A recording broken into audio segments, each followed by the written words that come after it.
Stream went live right as the Wii menu came up after being done with with the update. And Post. you guys probably heard the word post. That was from a video I had up explaining different styles of residential architecture. That's what I use for inspiration in my Minecraft builds, by the way. Anyways, your fucking free subscription to Having Rights has expired, I'm sorry to say. Especially if you're a woman. Or trans, that too. Heard of the drama where Trump's like, you're too progressive, have you considered having conservatives? Oh, yeah. Yeah, I have heard about that.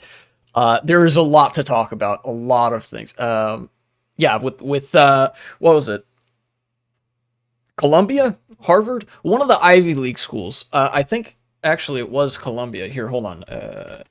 Trump demands conservative. Yeah, here, hold on. Columbia University, I think? Or maybe it was Harvard. One of those two, right? Here, hold on. Reuters makes no mention of it, which, I mean, that's to be expected. Their job is to play cover for fascists. If Democrats were competent, they'd be like, why are there more left people in higher education than right people? Yeah, and look, if the Democrats were competent, then there would be a lot of things that are different from what we're seeing right now. But, you know, the fact of the matter is they just kind of aren't, so... That's what's up. Yes, I did hear about that. I couldn't immediately find details. I believe it was actually Columbia University that Trump demanded, the Trump administration rather, demanded that they literally give preferential treatment to conservative applicants to the university. Basically, you should, you should be an ideological machine that produces conservative college graduates, you know?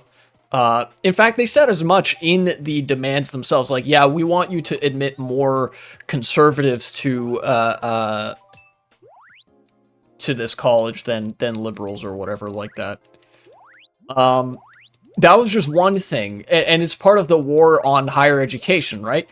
The administration, I think, recognizes that higher education, historically at least, is correlated to higher wealth. So they're basically trying to line up the ideology of the owning class with the institutions that lead to people being more proximal to the owning class or having more influence in society. Basically, it's another part of that effort to gatekeep education to the conservative elite and the wealthy elite and to shut out everybody else. You know, just a small part of that. That's on the rational front. On the more Trump-oriented, like, extremely petty front, he has it in for Columbia University specifically because that's where Obama went to college. I'm not kidding. He has had a long-time vendetta against Columbia University specifically because that's where Obama graduated from. That's why Columbia University has been such a hotbed of strife and chafing with the administration. But of course, because it's a cushy Ivy League school that produces liberals like Obama, they're also dickless and, preemptively comply with the administration's demands, like that they, crack down on student protests. This was back during the Biden admin, which then opens them up to just be demanded more of in the future. School teaches you how to lose your spine. Yeah, a little bit. Schools like that are definitely much more institutional than something like, I don't fucking know, your average HBCU probably, or like University of North Carolina, right? Any of the non-Ivy League like state schools or pick, like I said, pick an HBCU out of the hat or anything like that is much less likely to be liberal ivory tower shit. You know, partially because they have a lot less money. One of the things that even makes something like this possible in the first place, that, is that a lot of higher education institutions, it's not just limited to Ivy League schools, but Ivy League schools suffer uniquely from this problem because of their notoriety and stuff like that. Is that a lot of wealthy people donate money to these schools to such an extent that it's basically like a capital.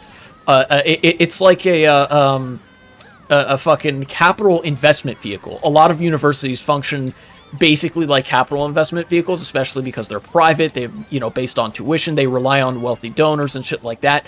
And nowhere is this more pronounced than the Ivy League schools. In fact, Harvard University is more wealthy than some small countries. I believe their portfolio, Harvard's portfolio, their investment portfolio, is something on the order of a couple $100 billion, which is a lot of fucking money,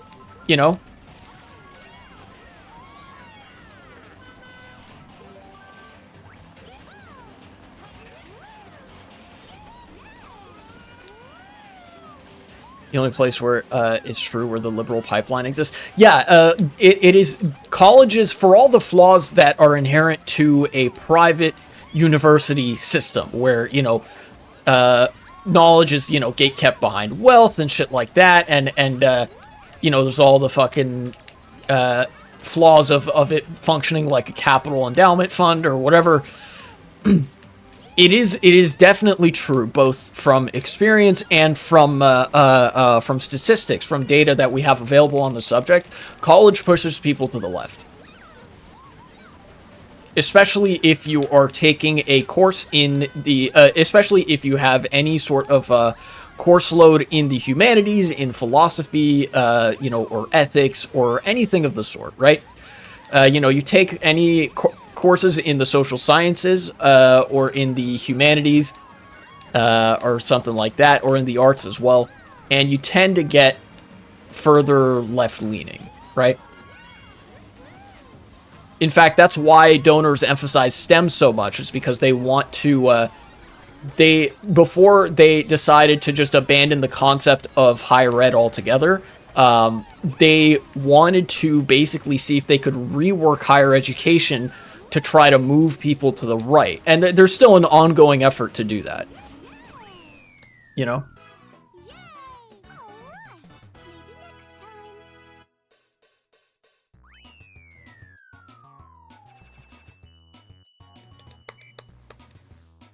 That's what with Columbia University. Trump is spiteful of them specifically because Obama went there, but also there is a sort of moment of weakness. There have been several moments of weakness from Columbia University where they've shown their willingness to capitulate to the demands of a reactionary government, whether it be liberal or far right in a general sense, and crack down on political dissent and student protesters and stuff like that. And so the administration is pushing that opening. As would only make sense, I suppose.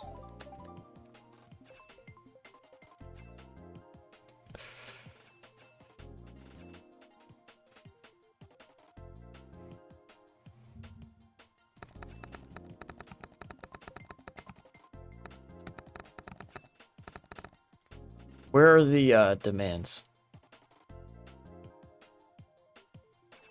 Columbia caves to demands. Oh, great. Wait, this is from earlier, though. This might not include those demands.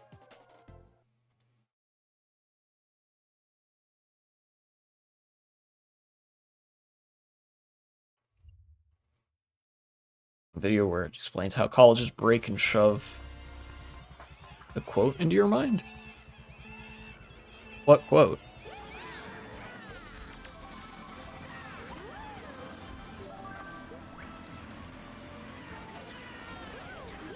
I've historically not done well on this track. I'm gonna see if I can fix that this race.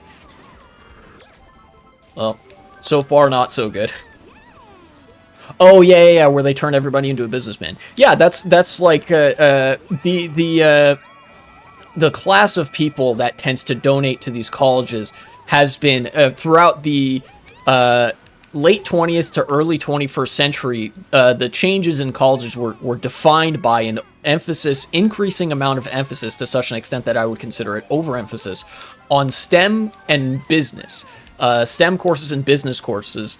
And a total de-emphasis of the humanities. A lot of the humanities departments, even the like stuff that used to be that would be conventionally considered very respectable, like the most resilient one, history, those departments have kind of languished and been defunded or rather not had like significant increases in funding all around the country, while STEM and the business departments and like finance and whatever gets all these shiny new toys to play with.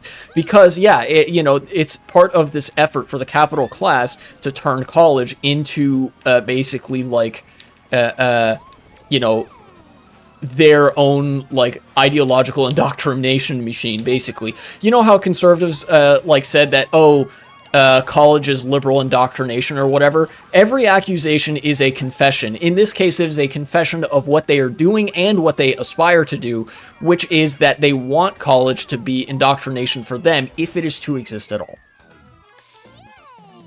You know, like when I was in college, I saw this happening too. There was a lot of overt preference given to right-wing, like far-right students and student groups on campus. The left-wing student groups were like a much more motley crew. And the STEM buildings were nice and shiny and new, and they got all these cool new like lecture halls and research facilities and dorms.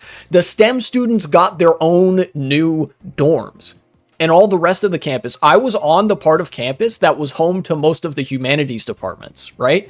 And while I absolutely loved that part of campus, it was languishing. It like plenty of shit had not been updated since the 70s or 80s. It was very clear that there was over preference being given to the math and engineering kids and the business kids. Like seriously, the building where I had most of my history classes was like fucking not ADA compliant. That's how old it is. The Americans with Disabilities Act was passed back in the 90s, which says that like any public building has to be accessible to somebody in a wheelchair. And there was like one elevator in that building, but it was like the walls were super fucking narrow. Like if you were in a wheelchair, you would have a like nightmare of a time trying to navigate that place. Just to give you some perspective. And that's part of what I'm talking about, is that like, of course this money, this isn't coming from like the state or whatever. This isn't coming from the government. Gettysburg College is a private university, right? That money was coming from private donors, and the private donors actually do have the authority under American law to tell the college what to spend that money on. That's why you see so many like fucking new big stadiums in colleges, and they're named after some random fuckhead nobody cares about, because that's the person that donated the money, and they said, yeah, we want you to build this stadium and name it after me.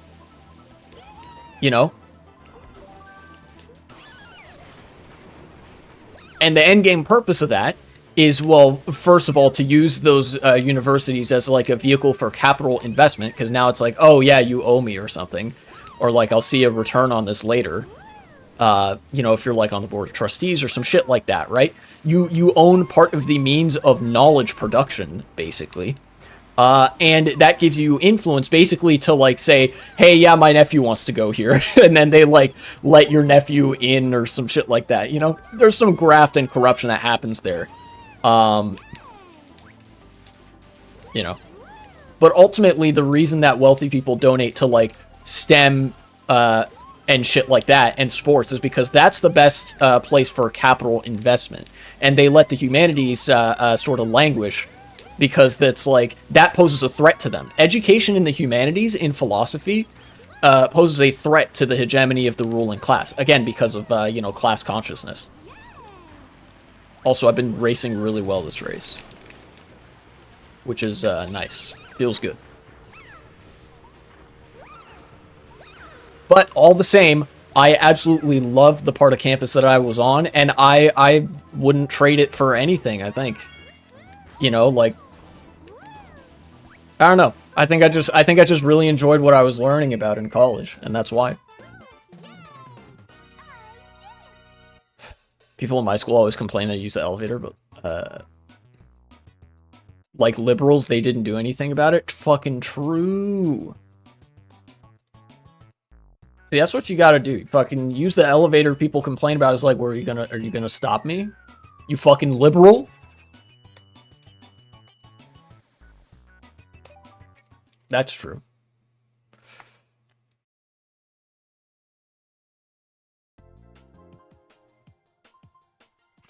No, don't use the elevator. Fucking, who's gonna stop me? Yeah, exactly.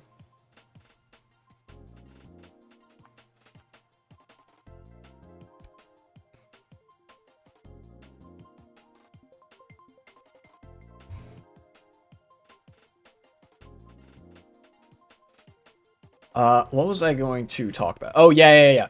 That's one of the, like, that... The Boys has a sister show about college? What, really? That's fucking crazy. I didn't know that. That was, okay. I know I talked a big game about the, like, conservatives trying to retool college to be an ideological indoctrination machine to protect their interests, their class interests, their ideological interests. Something V? Oh, okay. Yeah, like Compound V. Yeah, I don't know. Campus V? I don't know. University V, College V. Probably something of that sort. I talked a big game about the demands that were made of Columbia University, because that is some fascist shit, you know?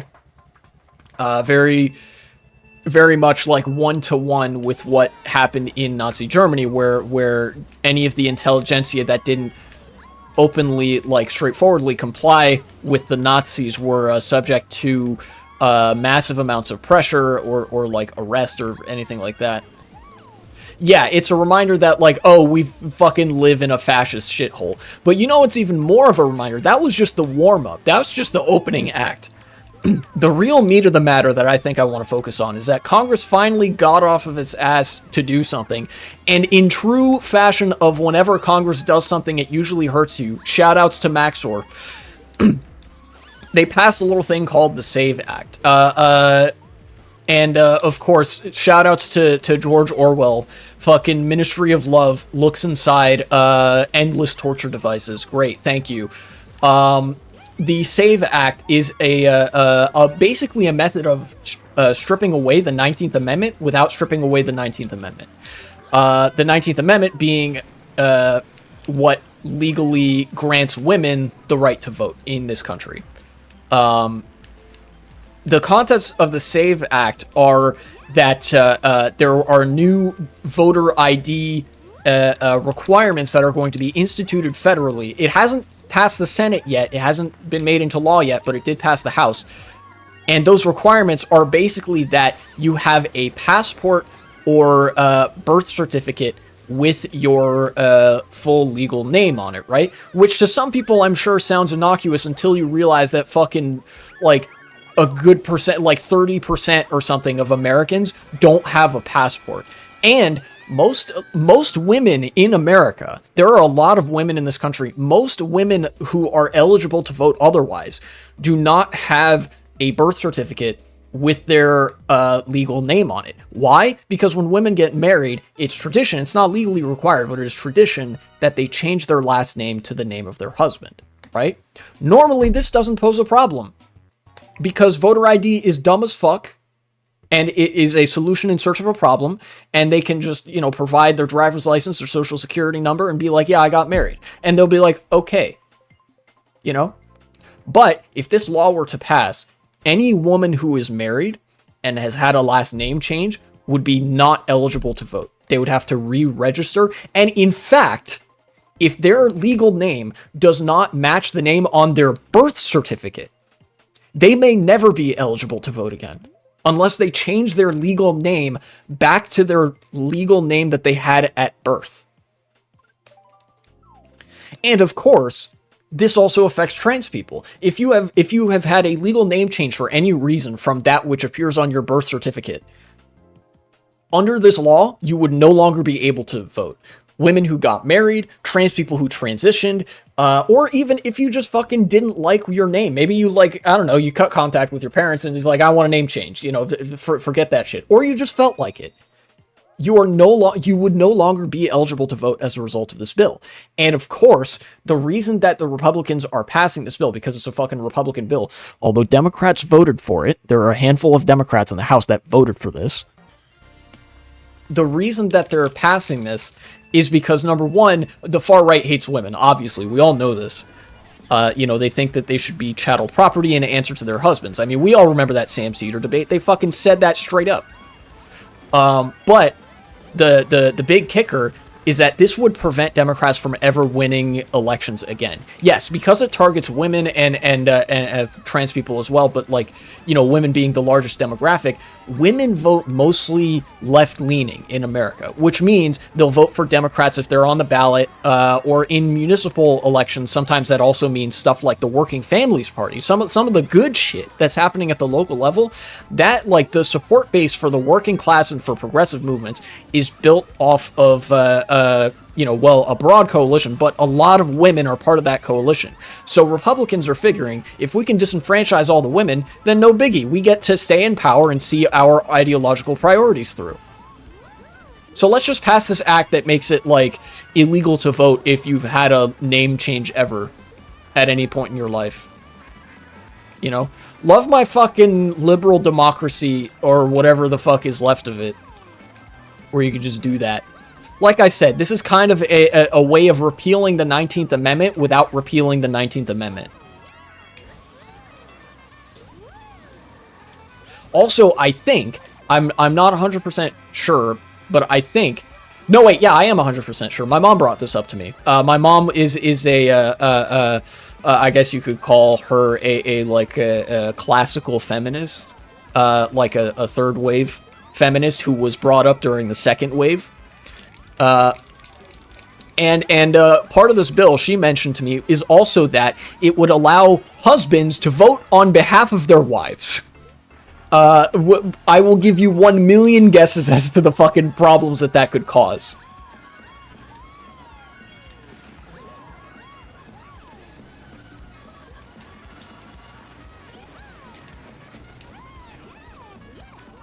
It's basically, it sounds hyperbolic for me to say, but truthfully, this is basically an attempt to bring back the 3/5 compromise and reinstitute an antebellum-esque social order. But instead of black people as the underclass, it's women as the underclass. Not even kidding, you know?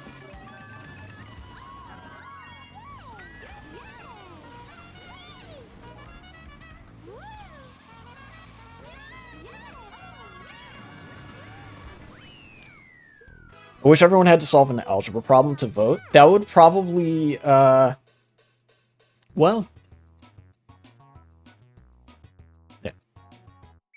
I don't know how that would go, but, you know. Generally, I'm against, that kind of poll testing and whatever. Look, we know, you know, government of the people, by the people, for the people, but the people are retarded. We know this, but democracy is still the least shit system out of every system that we've ever come up with. Unintentionally in the game I'm playing, they're like, oh shoot, we have an evil capitalism. I know how to stop it. Fascism. That's true. Yeah, I mean, I mentioned this in another stream. Fascism has to pretend to be like anti-capitalist in some respects to gain support. They have to pretend to be anti-establishment. You know?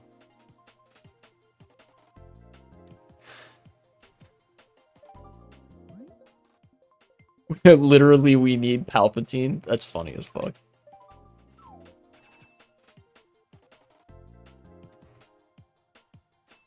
Let me look up the SAVE Act.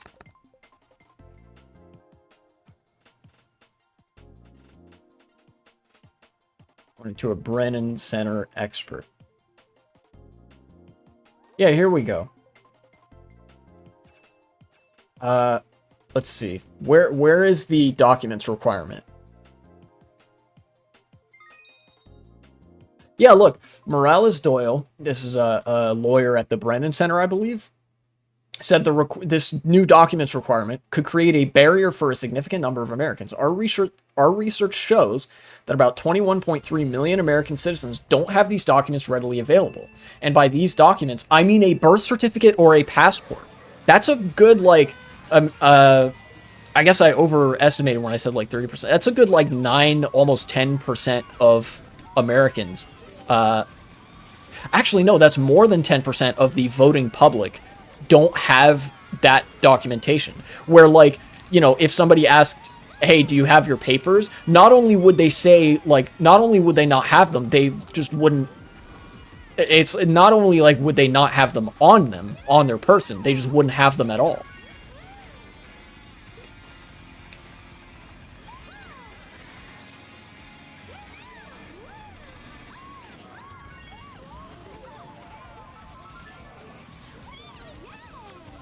These, let's see, he added that the estimate doesn't include the millions more whose documents don't match their current names. For example, women who've been married and have changed their name recently.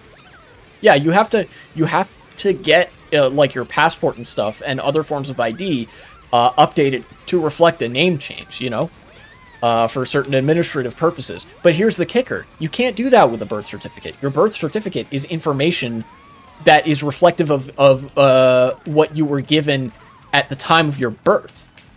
That to me, I think, is the big kicker, where they would institute this new document requirement, including a birth certificate. That, more than anything else, is the grounds to just, like, blanket disenfranchise tens of millions of women in this country from voting, because you can't change a birth certificate. That's what fucking makes it a birth certificate. What even is the point of the birth certificate? It's to have an official record of your birth. And when you get a birth certificate, it's used for such purposes as, like, getting you a social security number, which is important. It's one of the few fucking social safety nets that exist in this country.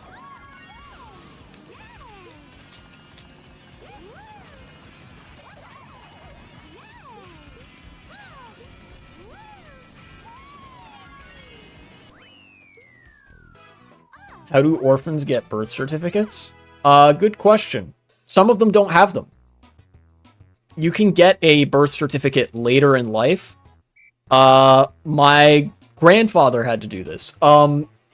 In Morocco, this my grandfather on my mother's side, it was Moroccan, and he was actually born in a setting where certain documentation was not actually kept track of. He had to get a birth certificate later in life to fit the more administrative state that Morocco was becoming. And on his birth certificate, it actually says January 1st, I think, 1937. Because the way they didn't keep track of, like, your exact birthday. Like, it was a fucking tribal setting. So what they did was, for every person whose last name began A through F, or not A through F, A through, like, the first 13 letters of the alphabet, if you had a last name that started with one of those letters, they assigned you the birth date of January 1st, whatever year you were born. And then for people who had a last name beginning with one of the latter 13 letters, the second half of the alphabet, they gave you July 1st and the year you were born. So my granddad's birth certificate reads January 1st, 1937, specifically because when he was born, they didn't have birth certificates. They didn't do that. And of course, in most countries, there is an administrative mechanism where you can say, like, yeah, I don't have a birth certificate. And there is a way to get that sorted. You know? Find it funny how you need documentation for a point in time where you didn't have consciousness? It can pose problems for sure. That, like, the fact that such thorough documentation has to exist for every given person. But part of the reason that that documentation exists as well is so that administrative systems can find you for the purpose of rendering aid, for incorporating you into the social safety net, right? If you can believe it, Morocco has more robust social safety protections. A more robust social democracy exists in Morocco, which has been pretty nakedly authoritarian, than in the United States, right? Healthcare. Healthcare can be accessed for free at any public hospital in Morocco. And at a private insurer or a private hospital that takes private insurance, you'd probably only pay something like $3. And I mean 3, not 30, not 300, 3. You know? I believe they've also been expanding their public education system as well. Don't quote me on that, though. I'm not an expert. If you're a person that showed up out of nowhere one day, you'd have to do so much just to exist. Oh, yeah. And I actually think that is fucked up. In fact, I take that to be sort of a point of argument that like supports the argument that we're in a very like stagnant and declining system because of how much red tape you have to cut through just to be like legally permitted to exist in certain settings, you know?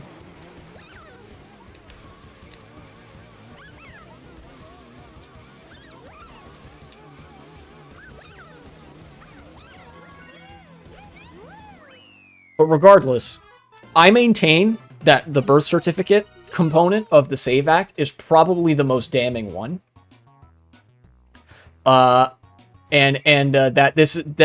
is specifically indicative that this is designed to strip women of their voting rights. You know?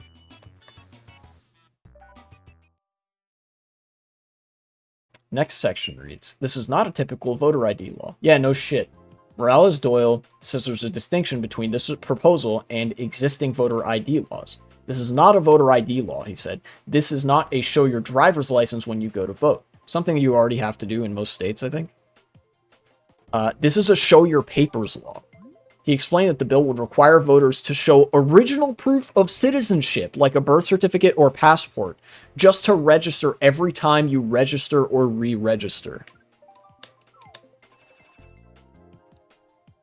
Saying this might be bad should be illegal at this point. Yeah, like, fucking, the fact that every institution you could point to is complicit in the decline that led us to this because they either didn't do anything or both sides the issue. It would make registration more complicated. Damn, no shit. If the bill becomes law, Morales-Doyle said many voters will need to start preparing now, especially if they need to order needed documents. Yeah, like if you don't, like a lot of Americans don't have a passport. It's a big country. Most people never need to leave. Therefore, there's never the need for a passport for a lot of people. You know?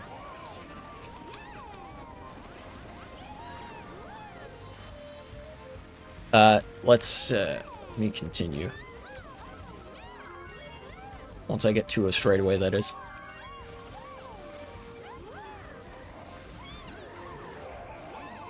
Oh, yeah, the golden? That's rough. That can be a lot of work. It can mean spending a lot of money on a passport. Yeah, it's fucking expensive to get some of this shit done. You know, getting the required ID to like vote or do all this other shit is not free. That's what makes voter suppression laws, like voter ID laws, so effective, is that you create a financial barrier or an economic barrier to people being able to exercise their right to vote. Kind of like the right to an attorney, right? The right to an attorney, I don't think anybody would really acknowledge that the right to a lawyer is a real right that you have in this country. It's written in the Constitution, but functionally you don't actually have the right to a lawyer because, as I've explored in other live streams, you only have the right to the best lawyer that money can buy. If you don't have money, then theoretically, yeah, you know, you can rely on public defenders, but like you're kind of shit out of luck.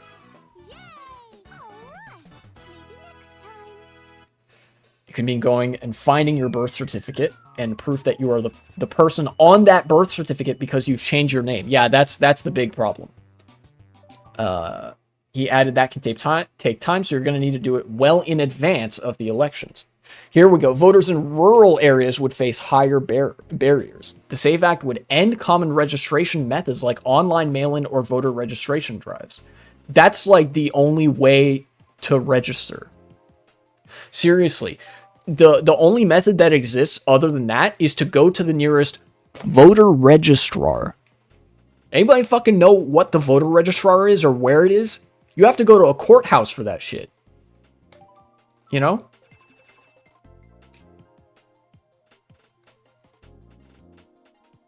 Morales-Doyle warned that this would especially affect people who live in remote areas. There are definitely people who live 10, 20, 50, 100 miles away from the closest election official, people who live in rural places or tribal lands. They're going to have a big burden placed on their ability to get registered. And that's by design, of course. I added the that's by design. NPR would never fucking include that.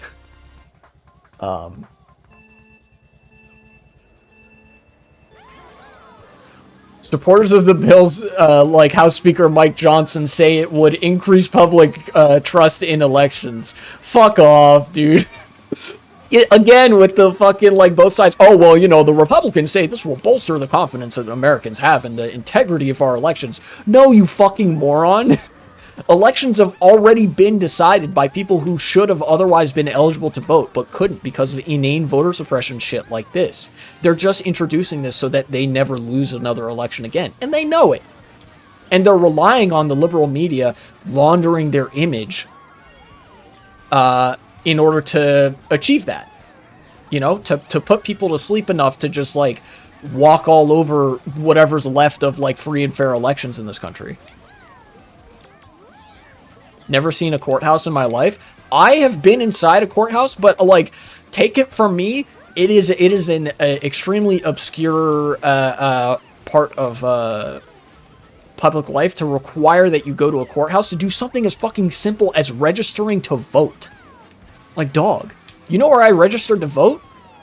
I registered to vote at, I think the registrar. And then, like, I applied for a ballot at the DMV, the Department of Motor Vehicles. This would take that away. The DMV is one of the places that does voter registration drives.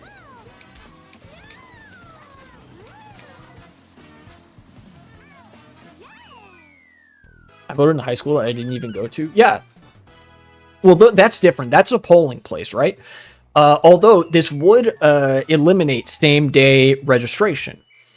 Which means that you can't go to the school or the library that's having the election and register on site.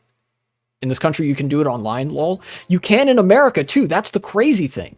You can register to vote online. This bill is trying to take that away. You know?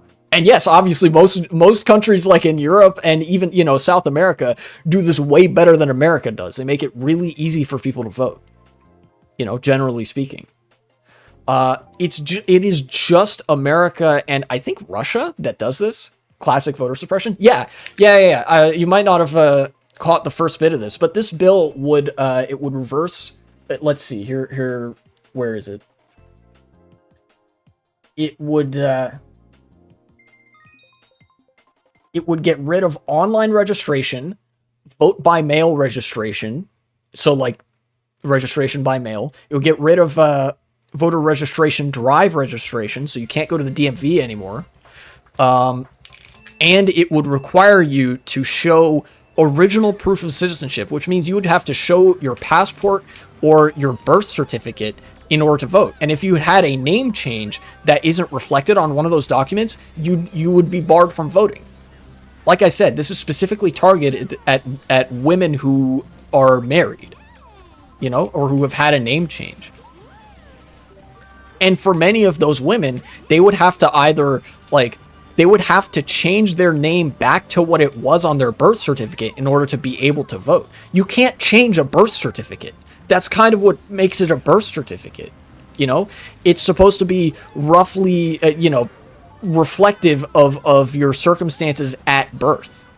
Yeah, there is no longer, if this passes, it has passed the House of Representatives, it still needs to pass the Senate in order to reach the president, and he would still need to sign it into law. But I have no doubt that those two things are going to happen because it has complete Republican support, and the Democrats have already folded on this. The Democrats in the House, there's already a contingent of them who have voted to pass the bill. And, you know, Chuck Schumer is still the leader in the Senate, so there's nothing that they're going to really be willing to do there. You know, they're just going to roll over like they always do. You know? And yeah, you know, if this passes, which again I have no reason to believe it won't, there is no peaceful escape from what we're about to enter. You know? Where this is a papers please, you better not be a fucking woman, you know, kind of state. Even the far right in Europe doesn't have this kind of sauce. Jesus Christ, dude. You know, like, it's funny. A lot of the far right in Europe have genuinely adopted talking points that are very reminiscent of liberal feminism, talking about how backwards and conservative a lot of, like, I don't know, Muslim immigrants are or whatever, to say, like, yeah, we need to not integrate these people into society because they would threaten the voting rights of women if they take power or some shit, right? Like, there's some lines that the European far right has thus far been unwilling to cross that the Republicans are like, yeah, fuck that. Joke-ass country, dude. And we're all the punchline for living in it, except Real Cryoraptor. He doesn't live here. That's good for him.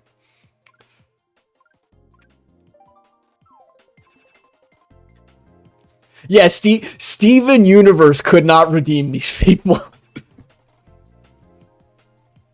And I know that fucking kid loves redeeming the bad guys.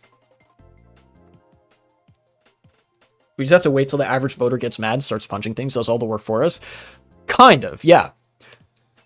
You know, there's a meme about like, all right, wait faster. You can't really do that, but there is a way in which you can, right?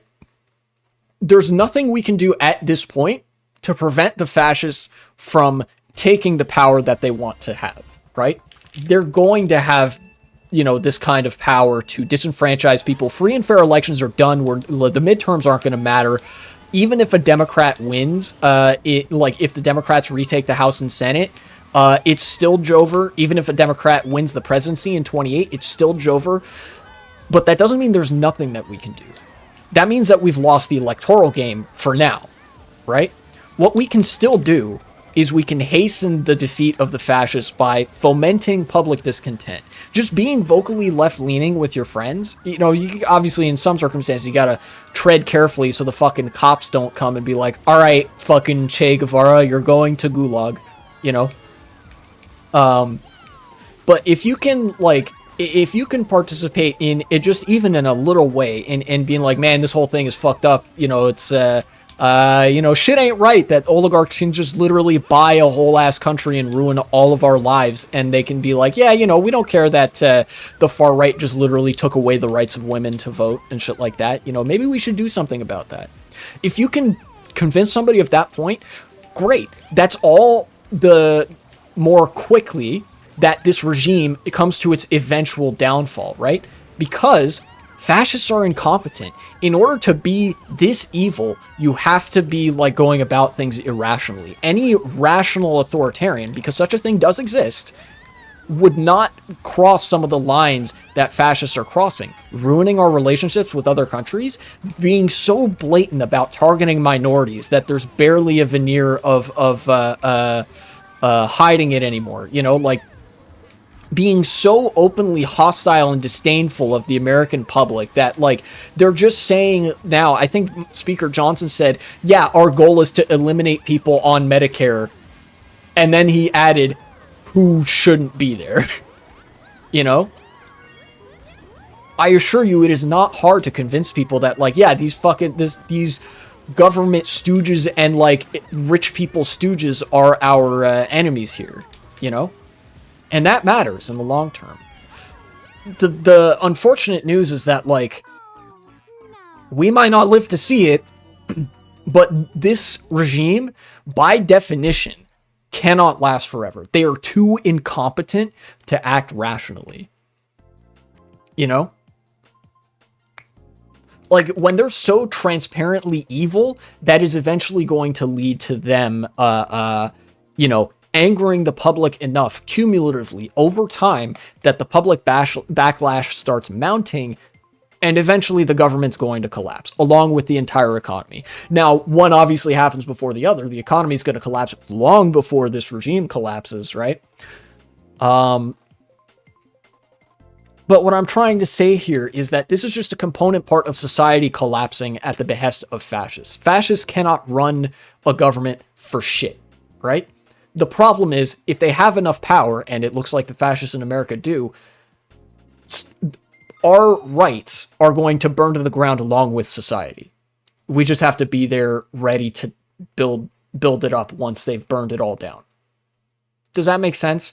I know I'm kind of doing the meme that, like, I can't wait for society to burn to the ground so that my ideology can rise from the ashes.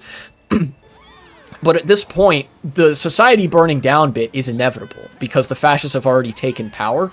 We're just hoping for them to burn it down completely enough that everybody will remember that it's their fault.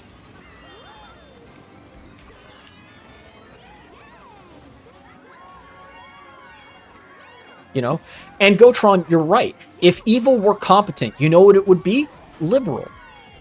You know? The sort of lawful evil, like the intelligent evil that would be needed to maintain a stable authoritarian government in this country probably exists for the most part in the Democratic Party rather than in the Republican Party. And that's part of why I think the Democratic Party needs to die. There are some genuinely good people and with good political aspirations in the Democratic Party. People like AOC, like Rashida Tlaib, like Bernie Sanders, like Ilhan Omar, you know, and so on, right? But the vast majority of them are these bloviating Don Beyer, Tim Kaine type of fucks, and Mark Warner too, you know, name dropping my three representatives, whose only issue with the Republicans is that they're not doing the authoritarianism competently enough. And if given power right now, the Democrats would simply try to stabilize the mess that Republicans created. They are the competent authoritarians to the Republicans' incompetent authoritarian. You know?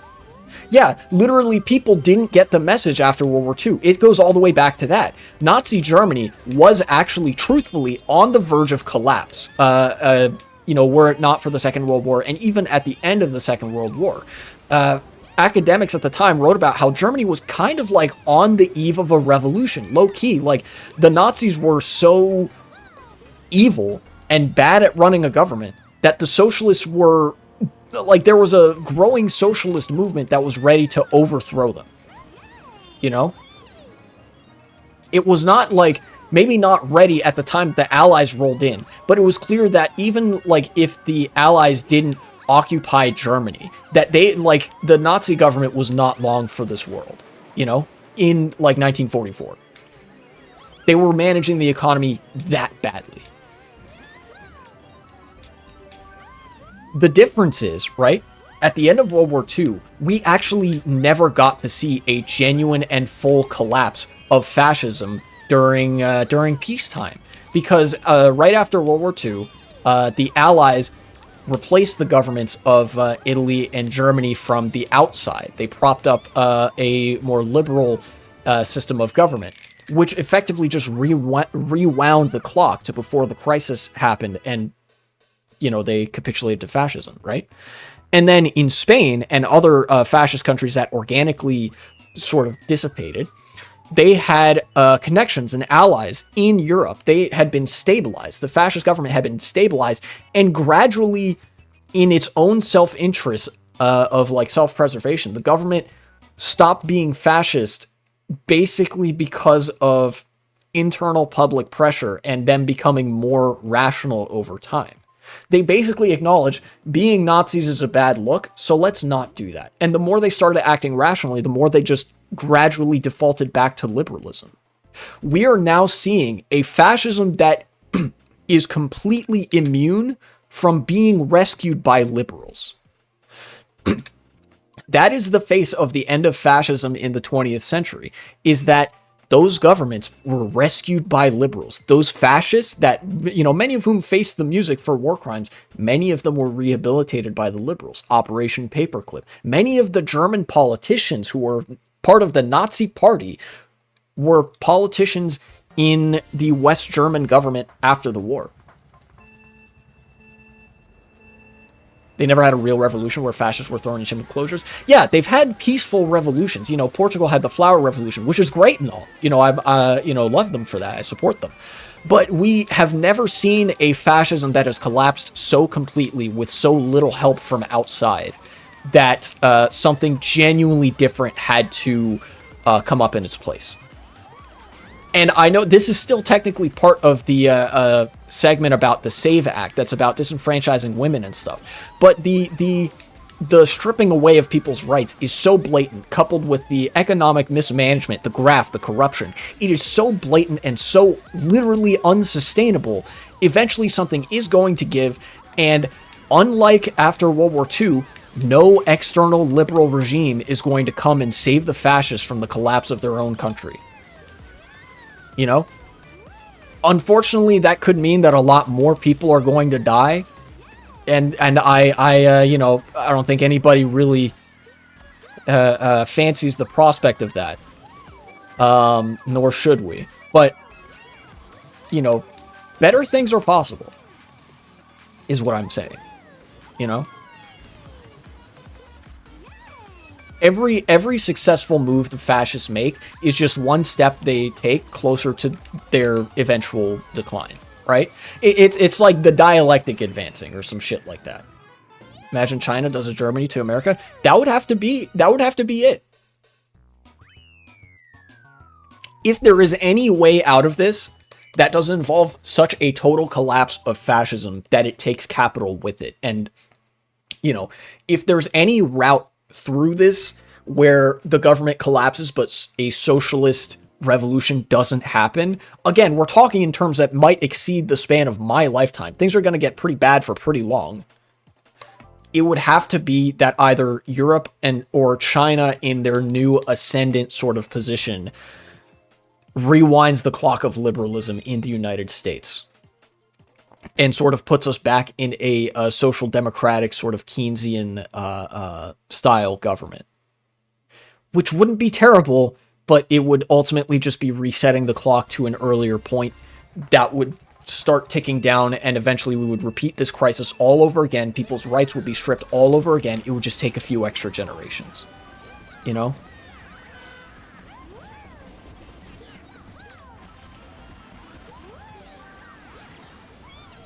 Imagine China does Germany to America. Like, you mean with, like, war reparations? If anything, that would hasten an even worse crisis.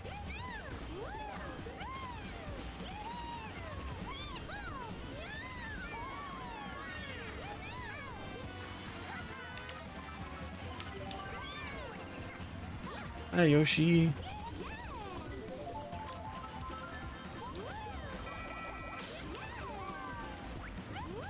Imagine if this rewinding the clock scenario happens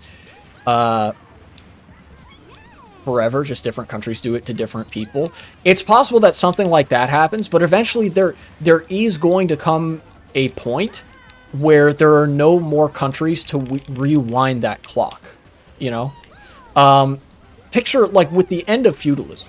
The end of feudalism didn't happen all at once. There was a point that you could characterize as sort of like the beginning of the end, but feudalism continued to be like the order of the day in a lot of countries, even after that, you know? And it was a very gradual sort of change, you know? And then, like, over the course of a few decades, or even like a century, it eventually came to the point that the world order was no longer feudal and colonial, but it was more liberal and capitalist. Still colonial, in you know, in that sense, but, like, you know what I mean?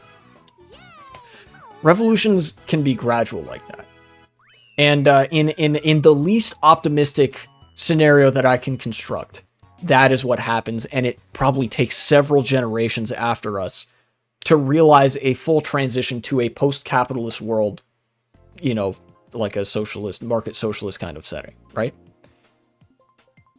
But it is also possible that you know, China or Europe doesn't get involved to the degree that the rest of the world got involved after World War II. Because after World War II, it was a direct harkening back to World War One. A war had just been fought, and Germany had just lost. Of course, there was going to be some pressure on countries to rebuild after a massive war occurred. But war doesn't really occur in the same way anymore. Conventional ground war is very rare.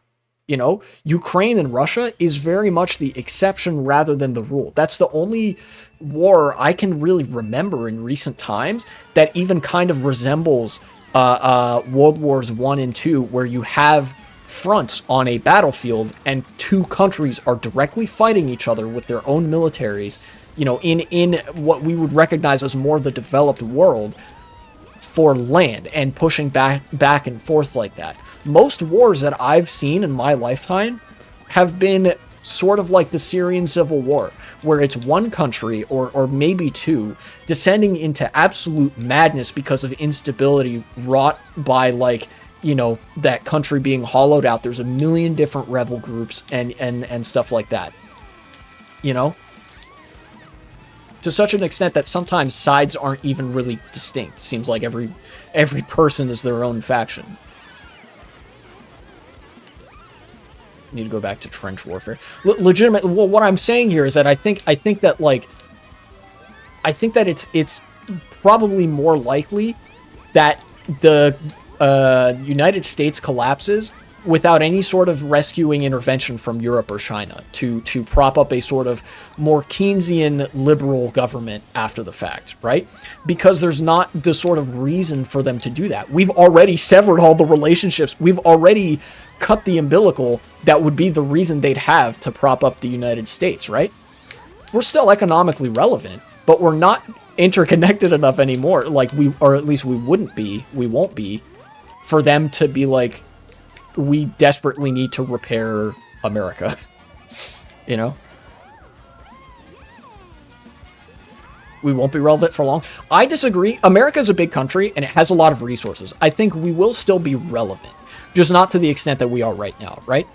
Or that we were. Up until Trump took office, America was so embedded into the global economy. We were so relevant that we could be a global debtor. Think about that. We owed a shit ton of countries a lot of money, you know? But it was in their interest to just let us keep borrowing money. Because if we defaulted on any one of our debts, they'd be screwed. The whole world would be screwed, you know? Because it would undermine the confidence in the fidelity of America as a trading partner. And nobody wanted that, you know?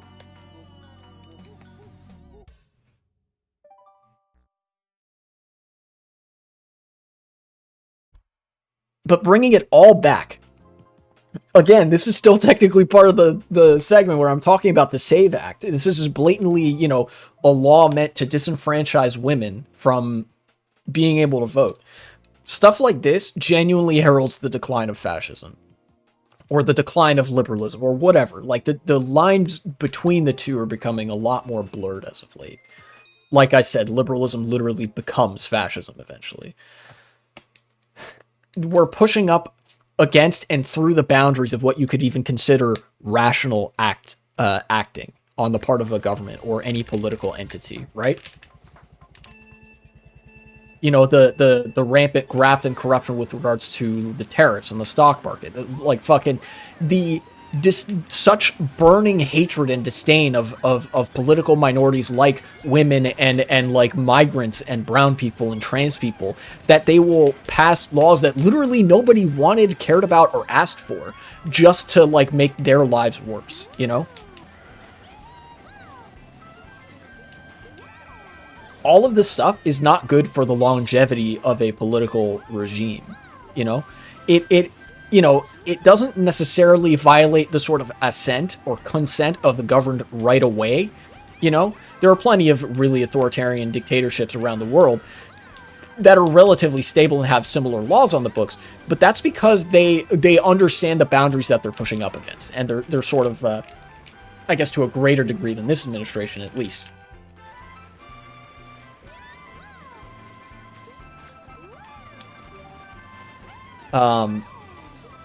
Yeah, I don't know. I guess, you know, I'm turning into a broken record of sorts. I can only say the same thing so many times, right? I'm not going to mince words about it. The SAVE Act is fucking horrible. It is Nazi shit. Literally, like, women should be in the house or whatever the fuck. Women shouldn't have rights. Pretty straightforwardly, that's the objective of this law. And it's going to be like that for a long time. But as long as, like, the society, like, burns to the ground pretty completely, then there's not really a chance that it gets remade in the image of fascism.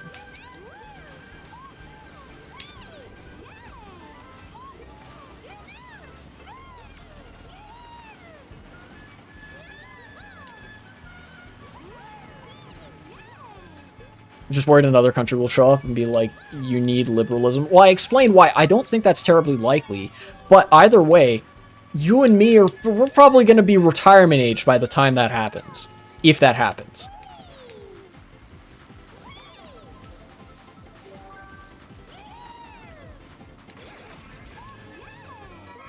That time I actually did go out of my way to hit that guy because he went out of his way to hit me a couple times. So now we're even.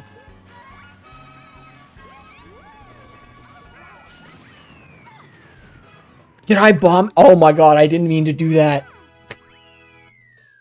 Yoshi, I am so sorry. You didn't deserve that, Fate. Yeah.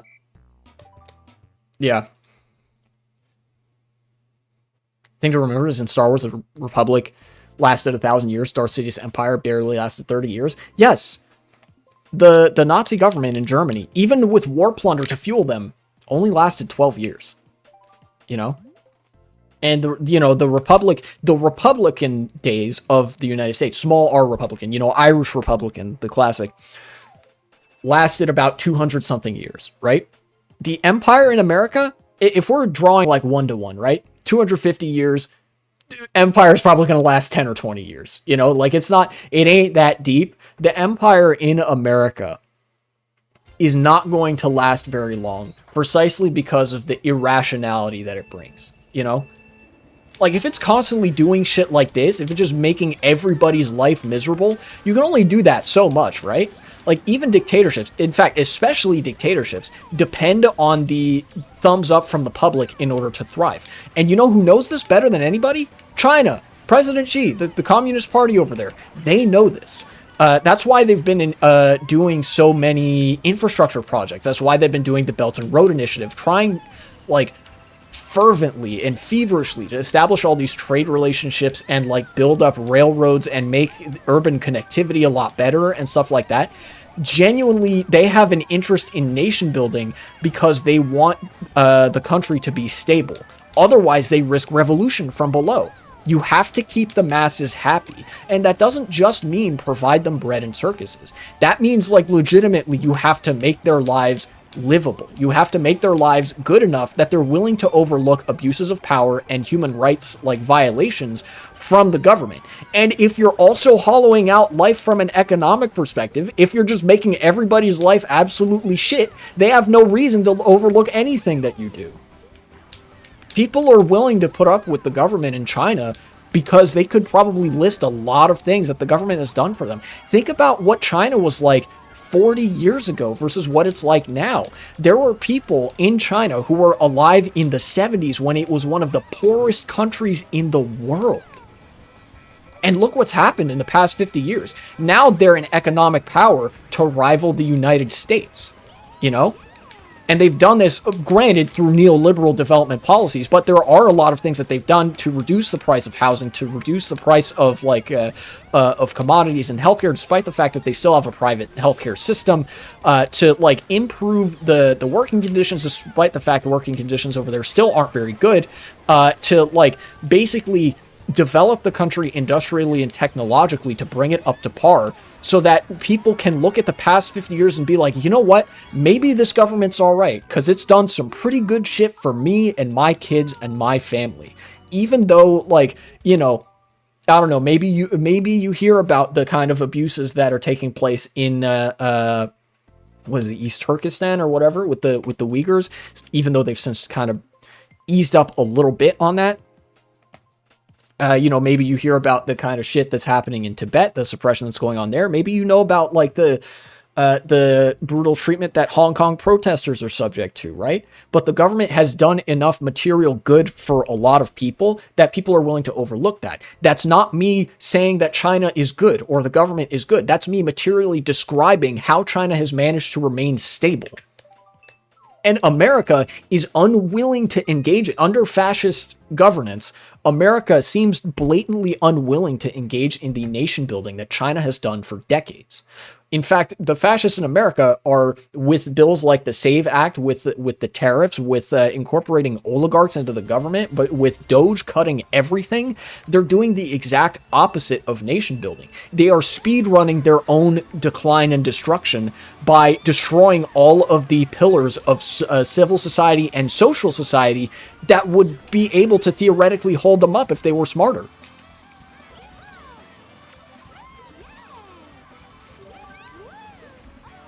Leftist meme. Yes, this is why tankies exist, kind of. You know, because, like, at the core of it, people look at these countries... A lot of people talk up China, and to a lesser extent, Russia, I think, as well. At the core of it, although I disagree with tankies on plenty of shit, the reason people do that is because everybody wants to believe that better things are possible. You know?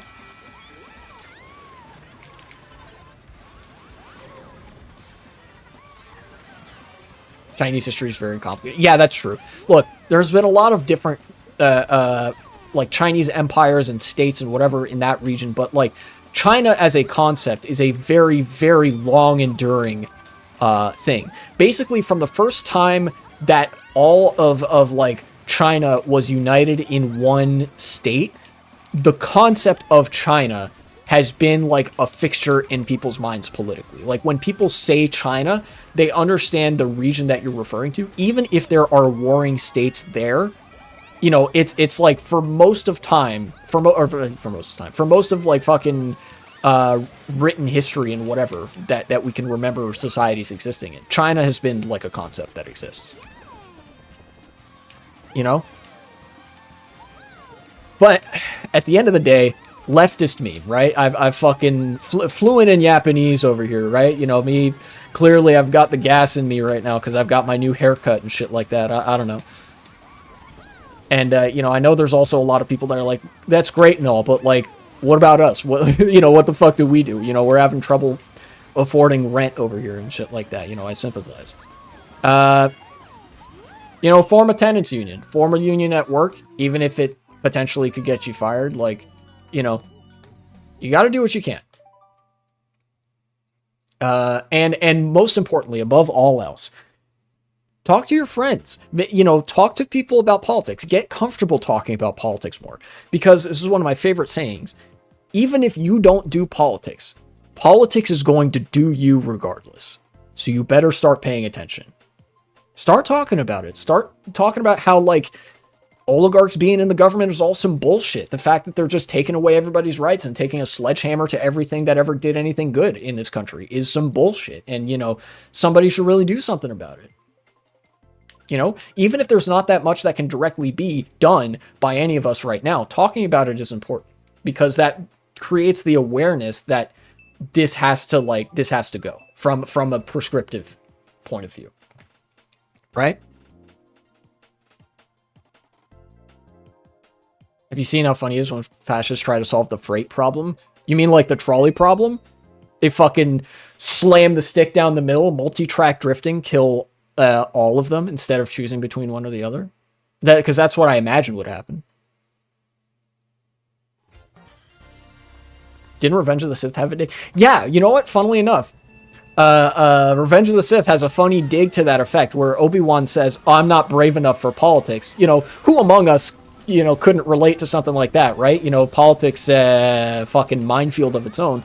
But in the end, he ends up absolutely going through it precisely because of political events and changes that occurred, you know? He said, I don't do politics, and then politics did him regardless. You know? Anyways, future me, this segment went all over the place. Cut it there.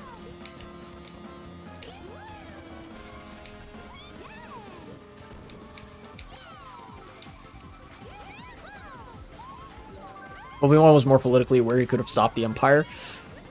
Maybe. It's possible. He would have had to be really politically aware, but I think part of what George Lucas was communicating through the prequels was that by the time the Republic created the clone army, it was basically already the Empire.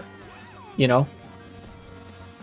That's why you hear the Imperial theme. I mean, like, you know, with all the subtlety of a brick, that's why you hear the Imperial March theme when the Jedi and the Chancellor are overlooking the new clone army, right?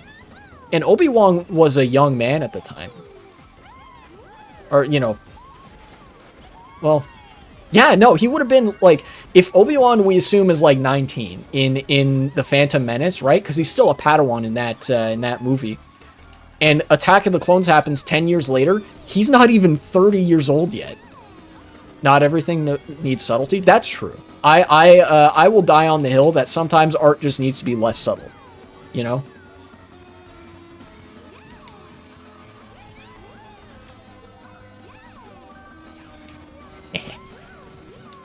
Oh, I got both of them? Okay. I'm very glad that I didn't just get Luigi in that. If I just got the Luigi that's on the Wild Wing, I would have felt really bad.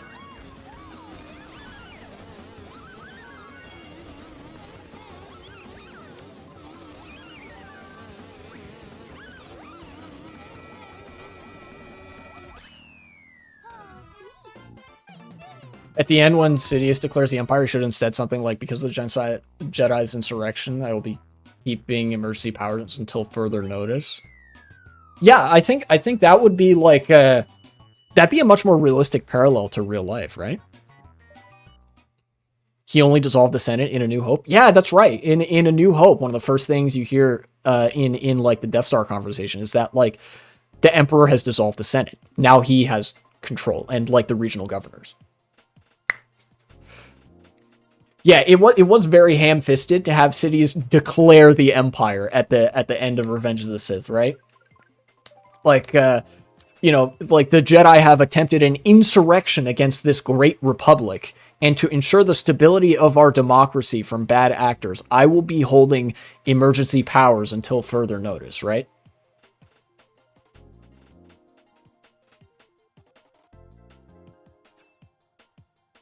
But ultimately, I think it's good that they went the just stupidly not subtle route because yeah, like Otron said, the kind of person that knows what Star Wars is, that's a very broad base. So that means median voter territory, which means idiots, you know.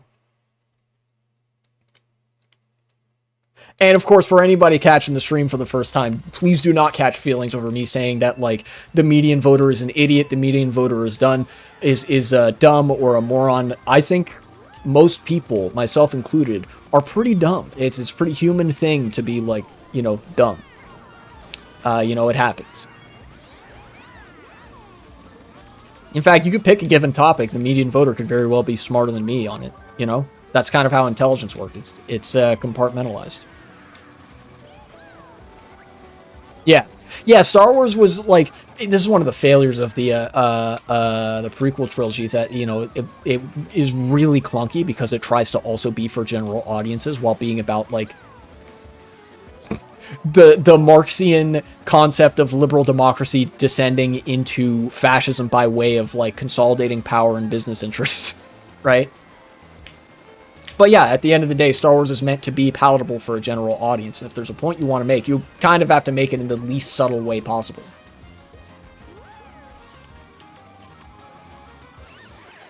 Yeah, and Gotron, of course, you're right. You know, nobody's just dumb by accident, you know, necessarily. You know, like, especially with regards to politics, the median voter in America is dumb because of the circumstances that we're all subject to. You know, the media environment that we have that keeps us dumb, and the lack of access to stuff like higher education and the you know, a distinct lack of political education in this country.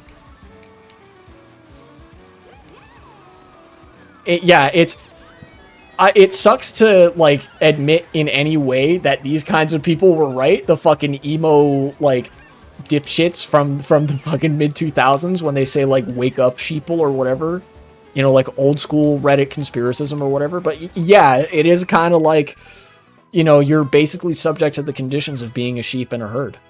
You don't like have much indication of what the broader world looks like.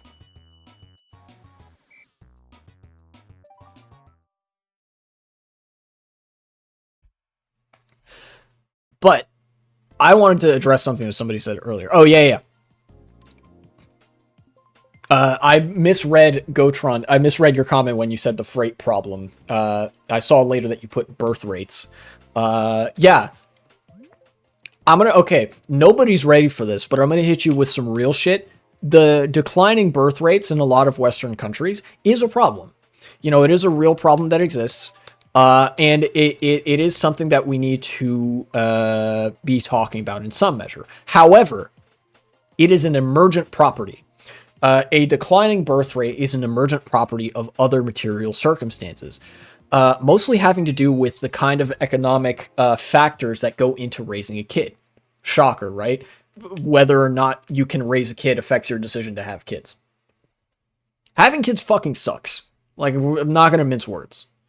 So there needs to be a robust sort of system of social programs and protections that can basically support people economically while they're raising kids, which means you're going to have to let people work less. You're going to have to build cities that are more friendly to, building long-lasting social connections on foot, rather than everything being atomized and compartmentalized to the level of like being in a car and asking for a sitter online occasionally. You can't do that anymore. Two parents, or even like two parents and two grandparents, just isn't enough to raise a kid. There's a reason that the saying exists that it takes a village to raise the child. The problem is we don't have the village anymore. The God's honest truth, the way that you fix the birth rate problem in every first world nation that is experiencing it, you have to rebuild the village. You have to rebuild the village.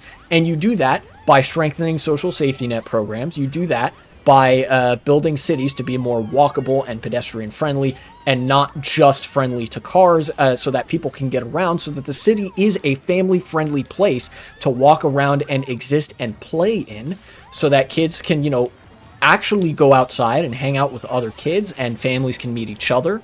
So that school can be like a regular social fixture of the neighborhood and stuff like that. That's how you fix the birth rate problem. If you address these material factors, then you make it more appealing of a prospect to have kids. People, not even though having kids sucks and raising kids is really hard, people want to have kids. So if you work hard to implement a policy environment so that the circumstances are there to support people when they have kids, people will have kids. They'll have a lot of kids.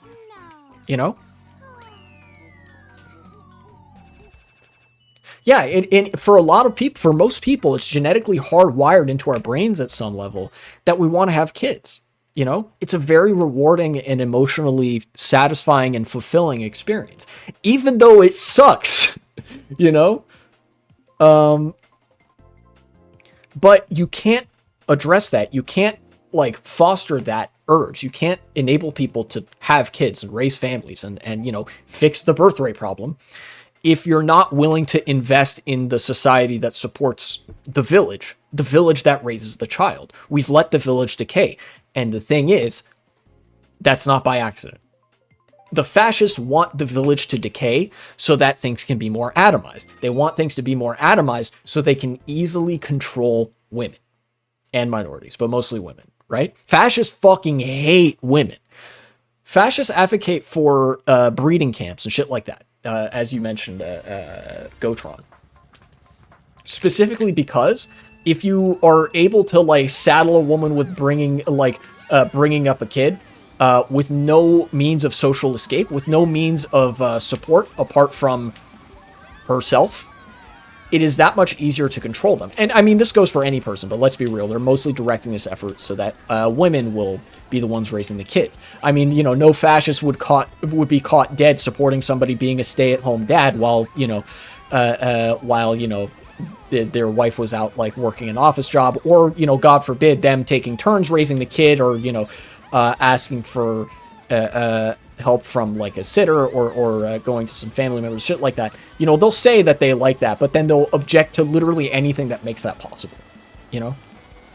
Yes, at the core of it, the reason they talk about birth rates is just because fascists have a breeding fetish and see women as baby factories. That's it. And it all makes sense. You approach it with that lens and you listen to them declined to support literally any positive social safety policy making that would make it more appealing to have kids. The only thing they ever want to talk about is how the like traditional family values are declining and we need to stop letting gay people adopt kids or something, you know? And of course, a lot of these people are also anti-vax, you know? Fucking rejection of modern medicine. Like, yeah, that's going to solve the birth rate problem, making sure that more kids die every time, like, a kid is born, making sure the infant mortality rate goes up. Like, good fucking going, genius. No, it's just about controlling women for them.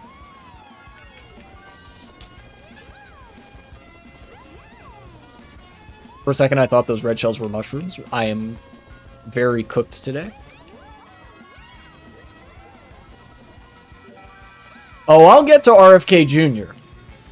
That was another big topic I had reserved for this stream, but yeah, I wanted to address that about like decreasing birth rates and stuff like that. It is an emergent property of the destruction of the village that is usually the one that raises the child, you know, the whole community. You got the parents, you got grandma and grandpa, you got cousins, you got more distant family members, you got families down the street, family friends, you got people at school, maybe the teachers that you trust, you got some teenagers in the neighborhood that volunteer or, like, I don't know, work for cheap to be a babysitter.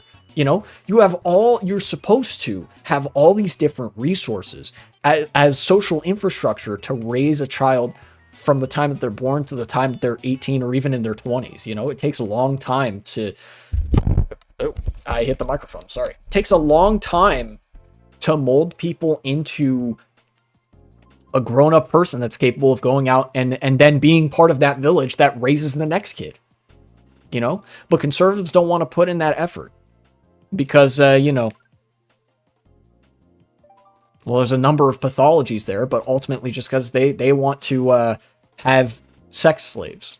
That's it. It is truly just a fetish thing for them.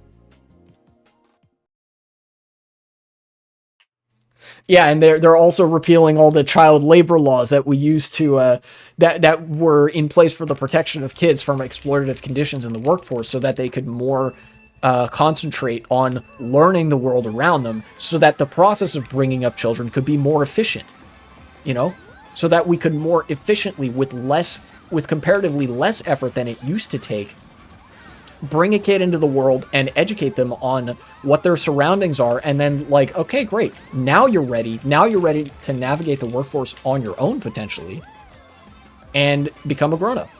And Republicans are like, no, fuck that. Because, like, genuinely, at the core of it, they just hate you and me and everybody, and women particularly, and minorities, and just want all of you to die. I would be lying if I said that there's something more complicated behind it than that. They're just abusive, like, miserable pieces of shit.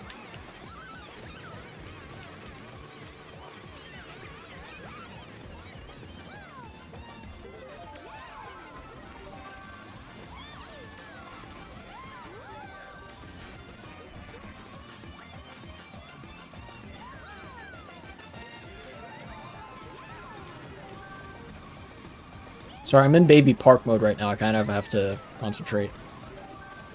Okay. Blue shell. Sorry, Luigi. I didn't get a box. Didn't get that box either. I didn't get that box either. Give me this. Nice. 7? Okay.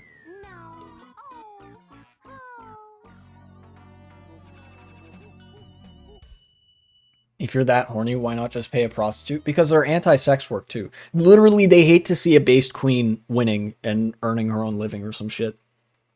They think that's, like, degeneracy or something. That literally, like, the sexual pathology runs so deep. Like, and a lot of the guys that fall into this trap, you know, this, like, ideological trap, I've explained this, are themselves sexually insecure, and they want, like, connection. They want connection, but they don't want to have to work for it. They don't want to have to fucking improve themselves as human beings, you know? It's not actually about the sex, necessarily, right? People have an easy enough time getting off. You can just junk it or something. It's not really about that. you know?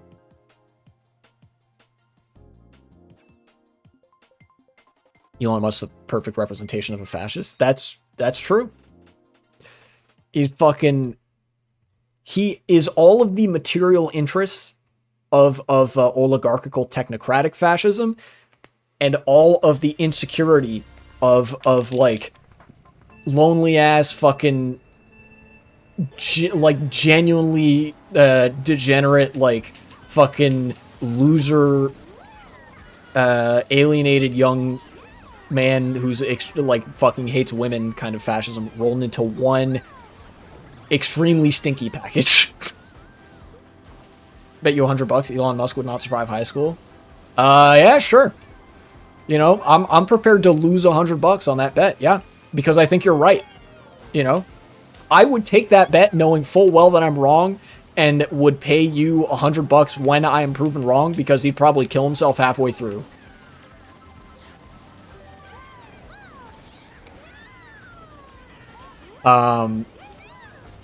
Yeah. Anyway, such is the discussion on birth rates and what the issue actually is versus how fucking fascists talk about it and like what they highlight.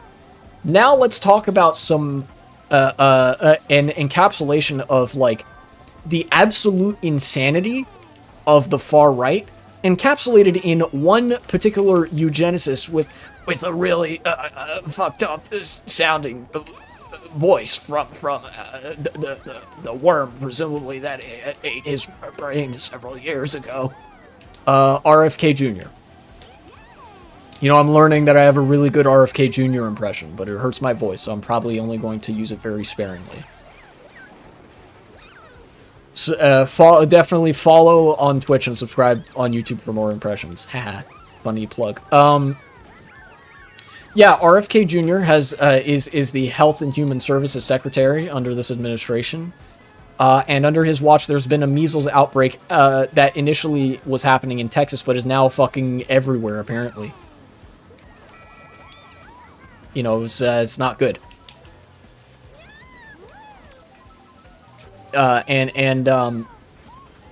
It's gotten so bad. Things have gotten so bad that genuinely the Department of Health and Human Services has actually removed the passages on its own website recommending that people get vaccinated. This is the Department of Public Health in this country is recommending for people not to get vaccinated, or is not recommending people get vaccinated, is saying that's a personal choice. No, motherfucker, it is a public health choice. Get your fucking shots. But I think it's a waste of time for me to rage against individual anti-vaxxers for how dumb they are. The consequences of this will be disastrous. This is legitimately like society-ending tier shit.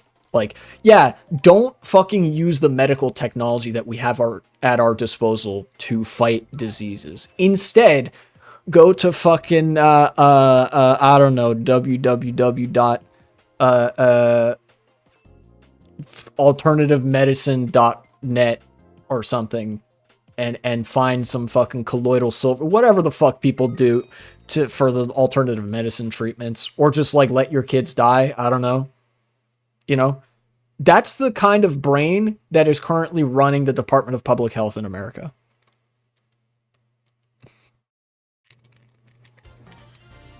Yeah, Cryoraptor, that's actually a great example. You're not allowed to just go around setting fire to stuff for your own amusement, because that could potentially hurt others. There are actually, I don't know if you know this, but like there are actually laws and regulations in the United States for when and where it is okay to set something on fire, even if it is yours. You know, you have to like abide by certain Department of like Forestry and Interior regulations or whatever about a clearing, about like appropriate like controlled burn protocols, making sure that there's not very much brush in the way, making sure that like if you're making a bonfire on the beach, that it's far enough away from other stuff, right? Making sure that you're using something that could pass as a fireplace, making sure your own fireplace in your house is up to code, you know? Fire safety code is one of the most common, like even conservatives do not dare question fire safety code, because the alternative to having fire safety code is your fucking whole city burns down.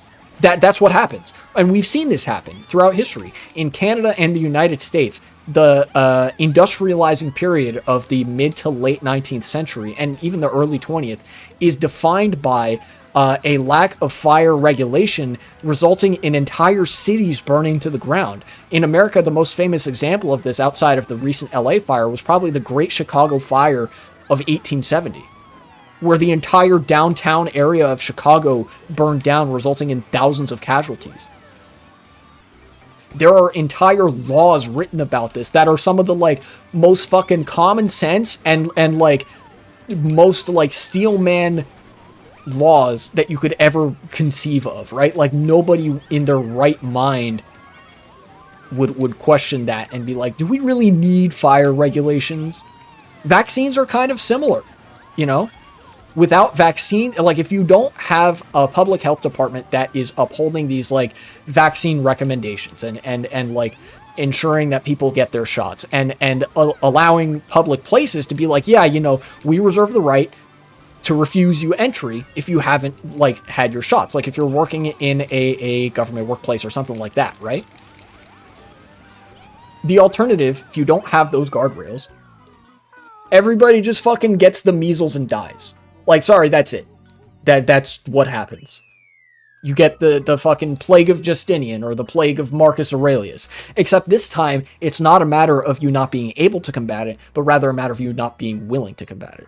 Like, imagine if the Great Fire of, the Great Chicago Fire of 1870 happens, and there's like nobody calls the fire brigade because that's like, you know, you put on your tinfoil hat, whatever justification. They're putting some dumb chemicals in the water that make you gay or something, so we don't want them spraying the water on this raging fire. You know? This water causes autism, actually, so we'll just let this building burn with hundreds of people inside. That is what is currently governing the Department of Health and Human Services. And, like, genuinely, I think somebody like RFK Jr., that's true. He's gotten taken over by the parasite. I have autism and it makes me a better person. Exactly. Me too. Besties. RFK Jr. is actually a decent enough example of partly where material analysis can fail sometimes. Before RFK is a symbiote or something. Yeah, just fucking it takes off shirt to reveal the Venom symbiote underneath or some shit. Like, there's definitely, as we saw from the confirmation hearings of RFK Jr., obviously he's deep in bed with the pharmaceutical industry, and you know, there's that element of graft and corruption and just making a profit off of the government, right?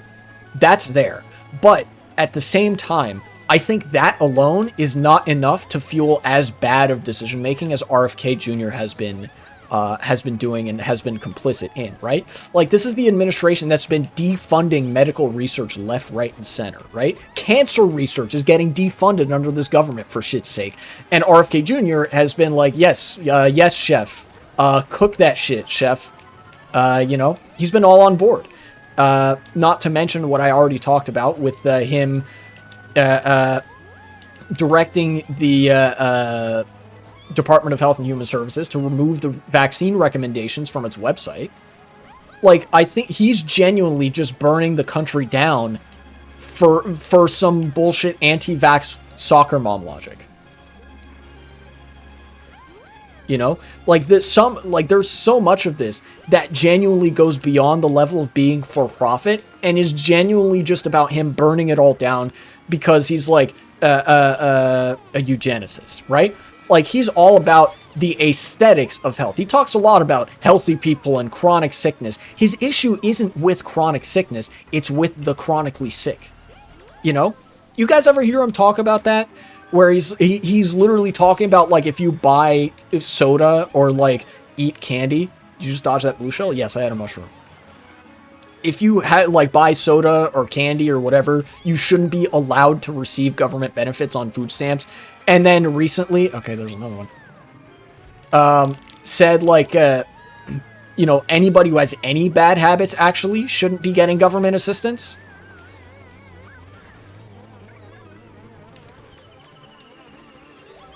Yeah, he like I said, he thinks, you know, his issue is with the people, not with the illnesses that they suffer from, right?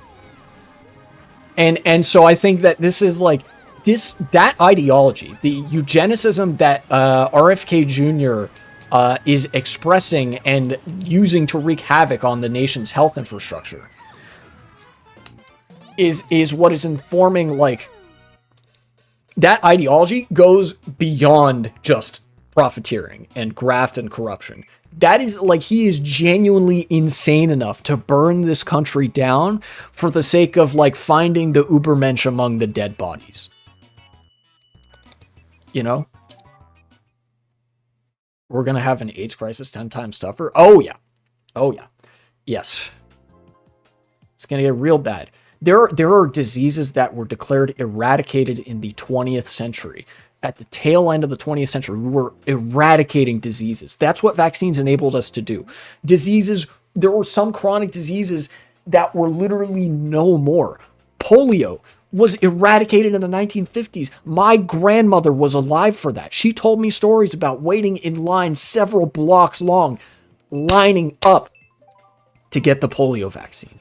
And you know what? We did it. We eradicated polio. Testament to human achievement. We had done it. A disease that had plagued us for generations, wreaked havoc on small children, resulted in like people having to be wheelchair bound for life. You know? Actually debilitating shit. And we got rid of it. Smallpox, another one. The year I was born, the year 2000, smallpox was declared eradicated. We had the smallpox vaccine. Legitimately, we did it. We won. We won the war on these infectious, like, chronic diseases. People were no longer dying from this shit in the United States. Even with how expensive medicine is, it's not that expensive to get a shot, and everybody can get a shot. You know, we have developed such advanced, like, vaccine technologies that even people who have adverse reactions to certain vaccines are still able to get vaccinated against these diseases. I'm subject to this very problem. The Tdap vaccine, I can't have it. I have an adverse reaction, but they've developed an alternate version of it, the DTaP, that I can take. So I can still be vaccinated against certain diseases, even though I have adverse reactions to one of these vaccines, right? And RFK Jr. is leading the crusade to undo all of that, to plunge us back into the days of like of what we would like consider to be some dark ages like level of conditions, right? He literally he's bringing back the measles and polio and smallpox, all three of these diseases. I've seen headlines of there being like recent outbreaks or at least very concerning instances of. We had won the war already, and RFK Jr. said, "Nah, let me see that for a second." And he took us back to the point where we had lost. Like, legitimately remember what they took from you. You could have had a life free of disease, free of worry that you would literally like lose a child early in their life to polio, to smallpox. You could have lived a life free of worry that you would get sick from something so bad that you would die. You know, never mind the problem. Like, there's plenty of problems with chronic conditions, like health conditions in this country that, you know, healthcare is very expensive for. But if there's a disease that can be outright prevented, we can prevent it. And we mostly have. And people had that. And RFK Jr. decided to take it away from you, from me, from everybody. That is the level of evil that this administration is wreaking upon us. They will plunder the government and plunge the world into another sickened dark age just because for fun, because they're bored.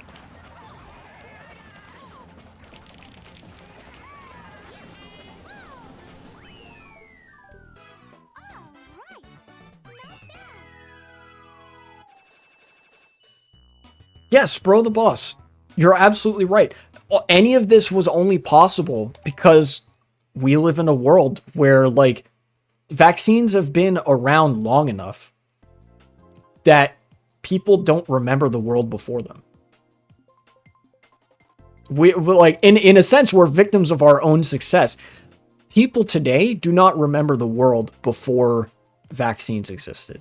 They do not remember the sickness and death that was widespread, the kind of diseases that people suffered from. They do not remember what the world looked like when it was ravaged by stuff like measles, polio, and smallpox. because we defeated those diseases. They were gone. We won.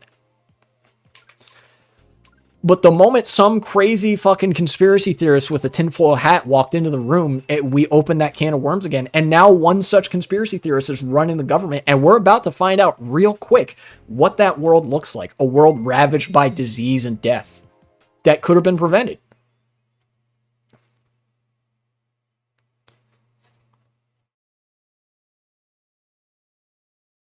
Yeah, RFK Jr.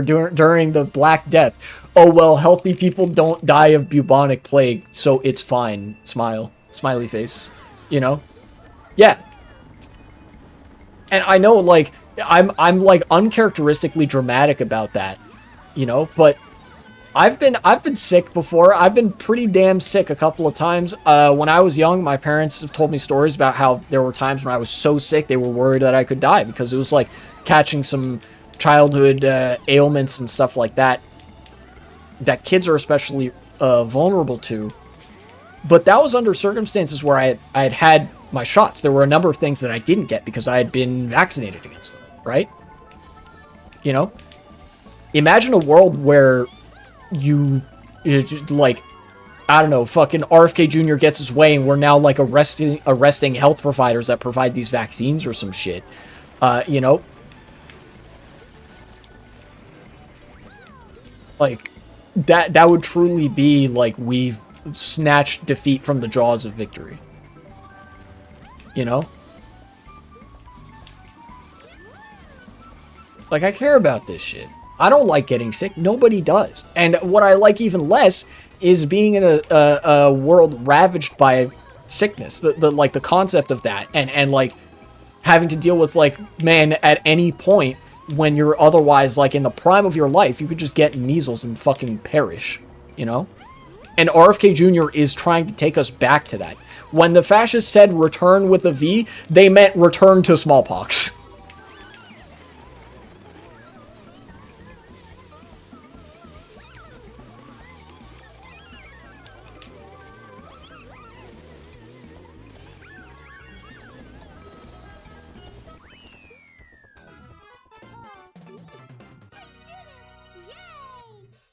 Be surprised how many people don't even know that kids actually used to die of measles and sadly now still do. Yeah, there are a number of things that you can get as a grown-up and it'll like fuck your shit up, but you'll otherwise be fine. Kids die from that shit. Kids are really vulnerable, you know?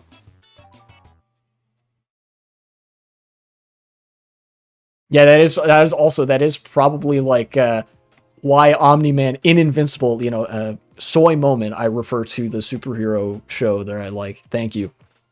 That's probably why Omni-Man opted to go with the line of, like, we can cure diseases and shit. Because, like, yeah, I'm actually imagining that, like, in his time on Earth, Omni-Man, like, witnessed the rise of the anti-vax movement. He was like, oh shit, these people actually need us. You know, fuck it. Viltrum Empire? Sure, why not? Not actually, that would be really bad, but you know what I'm saying.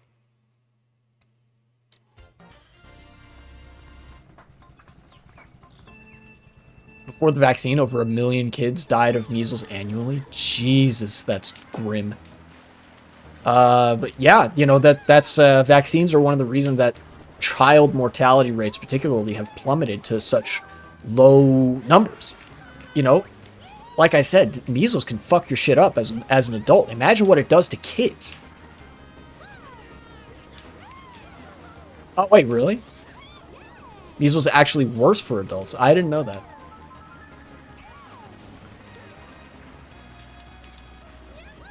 Yeah, it's a survivorship bias thing. Like, all the people that are here to fucking spread anti-vax propaganda now are obviously not the people that died as kids for not being vaccinated, right? Like, that number has been so small, it's been forgotten about for some time, you know? It's like, oh, you know, we don't need to worry about that. That's not a problem anymore. I wonder why it's not a problem, motherfucker. You know what I mean?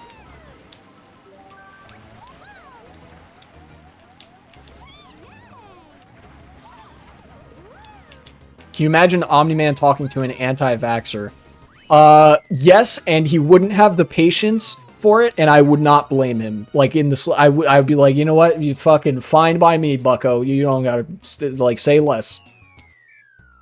You know, you could sit down Omni-Man across from like a civilian has committed no crime, right? Perfectly innocent person in a legal sense. They are unarmed. But they're an anti-vaxxer. The discussion would probably go on for like a couple minutes at most, and Omni-Man would like reach over the table with one hand and fucking snap their skull in two and kill them on the spot. And I would be like, yeah, no, he was justified in doing that. Because like literally, and being anti-vax is the ideology of wanting society to just die of every disease imaginable. Like, that's all it is. My conservative uncle said there's metal in the vaccines. Wait till he finds out what's in your own fucking bloodstream. Yeah. Yeah. Dude, the fucking... you say there's metal in the vaccines. Allow me to fucking introduce you to the periodic table of elements where, like, half of this shit is metal and half of it is not metal. Or whatever the fuck. Chemists tear me apart for that one. I don't care.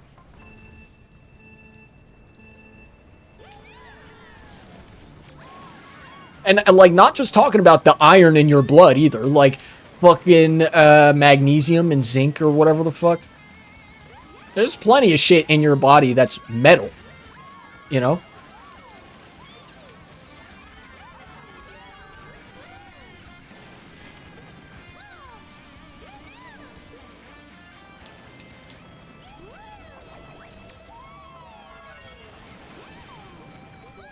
The reason Omni-Man only lost to...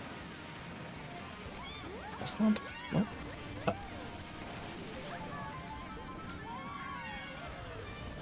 A disturbing amount of people would rather their kid die than have autism, or society die than their kid have autism. Yeah, and that is a failure of modern liberalism to combat this kind of conspiracism and misinformation and shit like that.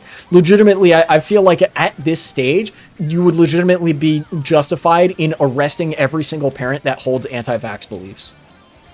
You know, precisely because that, like, legitimately you are guilty of a reckless endangerment of a child, like in the first degree or whatever the fuck. Like, you like have openly expressed that you don't care if the kid dies so long as they don't have a certain condition of the brain that you view as like dysgenic, in parentheses, Nazi shit, you know? Yeah, they hate to see a based communist with a touch of the tism spitting their shit, you know? They hate to see an autistic bitch winning, is what's going on, really. You eat more aluminum in a day than you'll receive in every vaccine in your life? I didn't know that, but that's interesting.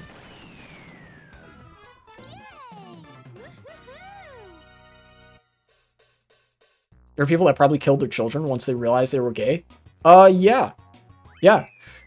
You know, nowadays, the conservative thing is usually like they fucking disown their kids. They say, you're dead to me when they find out they're gay. But, you know, if that's what happens now in the civilized age, imagine what happened, like, I don't know, fucking few decades ago. Probably wasn't necessarily widespread, but, like, yeah. The next logical regression from that is, instead of just saying you're dead to me, they actually kill the kid. Or, like, leave them for dead on the side of the road. Here's my theory. The rise of homeschooling has given rise to the era of conspiracy theories. Undoubtedly, that is a part of it. An ideological shift like this has enough moving parts that I don't think you can solely attribute it to that. But, yes, the increased acceptance of homeschooling, of literally isolating your kid from the social context that they are supposed to be exposed to growing up so they can learn how to function in society, undoubtedly has a significant role in shaping kids to be so fucking dumb that they'll believe this. Like this fucking anti-vax shit, you know?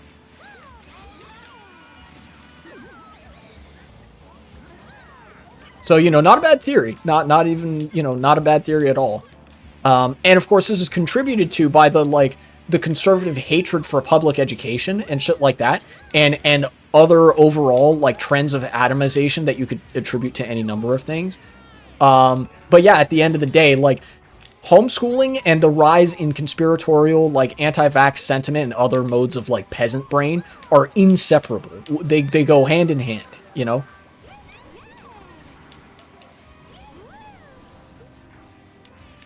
It's like it results from and causes. They exist in a sort of feedback loop, but they're both also like results of other things, if that makes sense. Homeschooling is taking your kid away from the village because you think you know more than a village. Yes, remember I said it takes a village to raise a child. Homeschooling is depriving the kid of the opportunity to be raised by the village. You know, literally, like the only thing that homeschooling exists to do is keep kids submissive and unawares so that they can like be more easily controlled.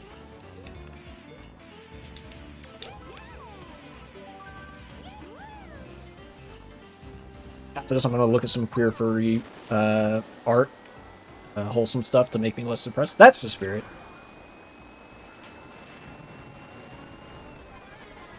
Who among us does not enjoy the occasional wholesome queer furry art of I don't know, two wolf guys hugging each other and being very happy or something? I don't know.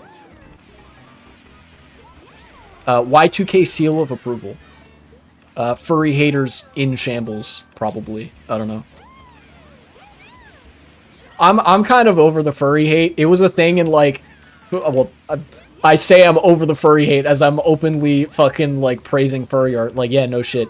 The furry hate was like a thing in the 2010s. There's a whole like bandwagon, and like, yeah, I got on board with it because I thought it was like weird or whatever. But honestly, I've met furries and they're cool people, and they just like drawing themselves as hybrids of furry animals in otherwise the human form, and they're like, it's nice, smiley face. And I'm like, you know what? Maybe you're right. Maybe it is nice, smiley face. Yeah, it's the kind of art that you can look at and you're like, I wish one of those was me.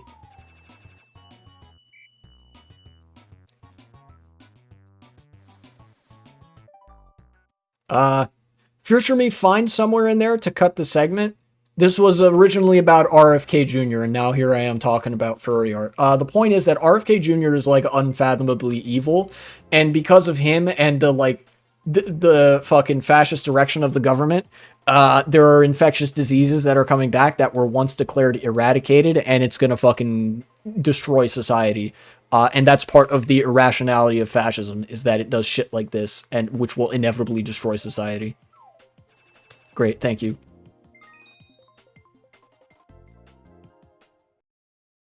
My grandpa was a principal in high school, told me that most homeschoolers were so behind on their education.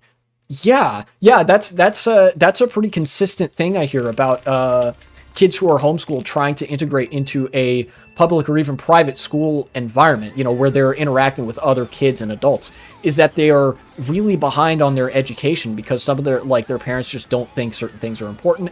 And also a lot of your education like revolves around it being in a social context. Like, people only really have like incentives to learn when they are in an environment where that knowledge can be put to use or tested or like otherwise engaged with socially, right?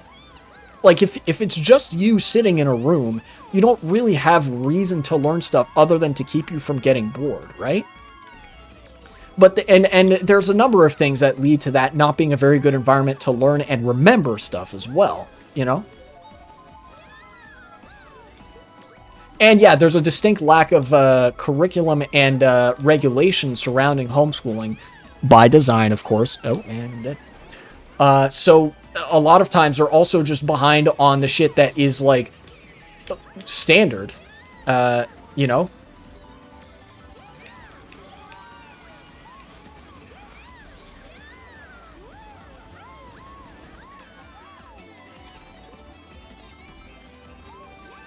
Red shell.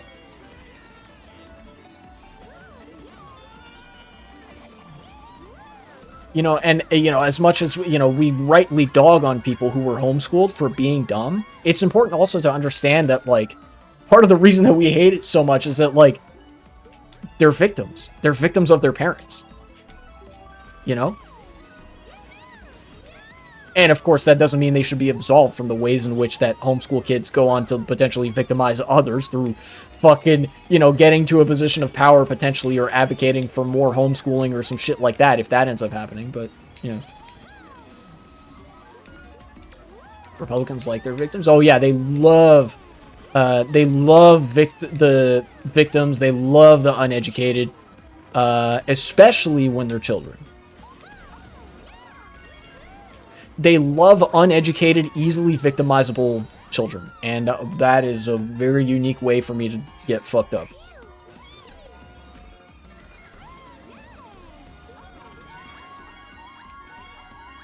Republicans are every type of predator you can think of. Yes, yeah. I mean, like, just look how they fucking behave with any sort of national policy making. That much I think is clear.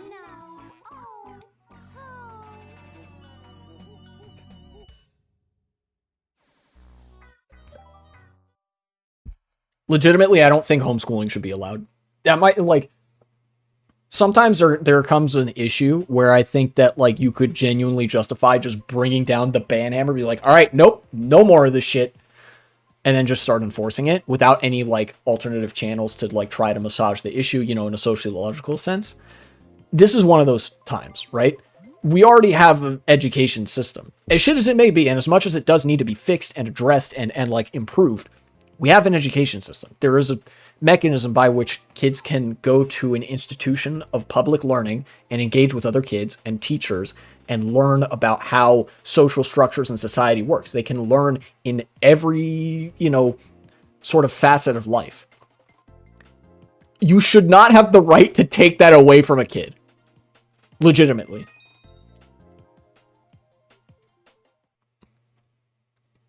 Yeah. No, yeah, and the reason I say this is a rare instance of me being willing to just bring down the ban hammer is because the ban hammer, by virtue of it just being like, all right, this is banned, you can't do it, it's kind of clumsy, right? It can be clumsy, it can be imprecise, even, like, there are some things that I wouldn't advocate bringing down the ban hammer on, mostly because the ban hammer has already been brought down, but, like, I wouldn't propose this shit as a solution to the fucking illicit organs trade, right? Because the illicit organs trade is a product of a bunch of other conditions that can be addressed. And, of course, the illicit organs trade is illegal already, right? This is one of the things I learned about in college. So it's not a fully random example, right? And even if you have a teaching degree, I don't think you should be allowed to homeschool your kids. Because the biggest issue with homeschooling kids is that it deprives them of the presence of other people, apart from, like, I don't know, their parents, The point of homeschooling, the reason it's so bad, is only partly because they're not getting a very good education. It's also, like by the books education. It's also, like, largely because they're not being educated in the ways of, like, things that aren't just in the textbook, right?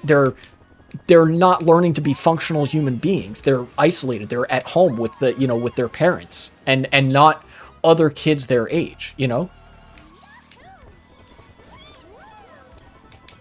Kids need that sort of social connection. They need the opportunity to go to school and learn and play and, play with other kids that are their age. I got fucked up by that turn. Yeah, in fact, like, even if you're looking this purely from a vocational perspective, one of the most important things in the workforce, which I hesitate to use this as an argument, but, like, when you're applying for a job, when you're looking to find any sort of work, social skills are really important in that respect. And you can only do that if you, like, have a venue where you can exercise certain social skills. If you have homeschooling, you literally don't learn social skills.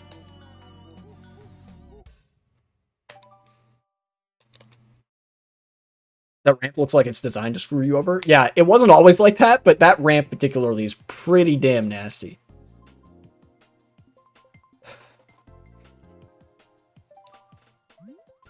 I think, you know what? This version of the track is new. I think they designed it so that you can't take the top route if you want to, like, have a smooth race. I'm not sure how I feel about that. It used to be, depending on the lap, the ramp would either put you on the top route or the bottom route instead of just ramming you into the wall every time. And I think I would assume that is an intentional design choice to incentivize you not to take that route with that ramp at all. Because there is a bottom route. I just elected not to take it.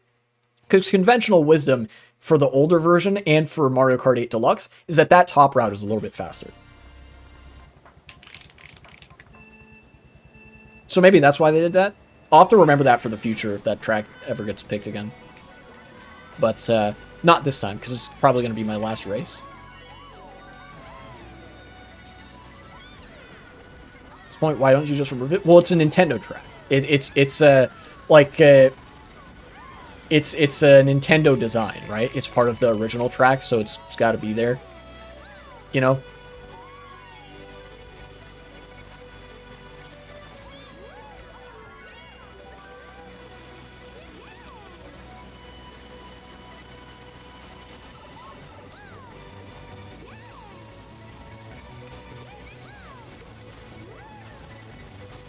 Hopefully I can get to the middle of the pack, thereabouts. Oh, yeah, I don't have much time, so I guess well, maybe I could talk about this a little bit. I could extend the stream for a little bit longer, sure. Yeah, this kind of got drowned out in the other topics that I was talking about, which I care about very much, of course, and they're still very important topics, but, like, yeah, coming up in just 4 days is going to be a report on whether or not it will be necessary to invoke the Insurrection Act of 1807, by the way. Very old law, given the United States and its history. Which means that potentially we could have an implementation of martial law in this country, or worse. And there's a reason I say or worse, right? And yes, I have no reason to believe that they won't, like, implement martial law. It's consistent with every other, like, power grab move they've made up to this point. I have no reason to believe, especially with them recently, like, defying the Supreme Court and just getting away with it and pretending that, like, oh yeah, the Supreme Court is actually on our side, you know? With them doing that, like, of course they're gonna do the martial law thing. Notice the funny thing about it? That it's on April 20th? Yes, I have. And I have a feeling that that's like a funny haha dog whistle for on the part of Stephen Miller, who seems to be the person that's really in charge with this administration. At least nowadays, it seems like it's him, given how much he's been on TV lately, how much he's been like the face of the administration and shit like that.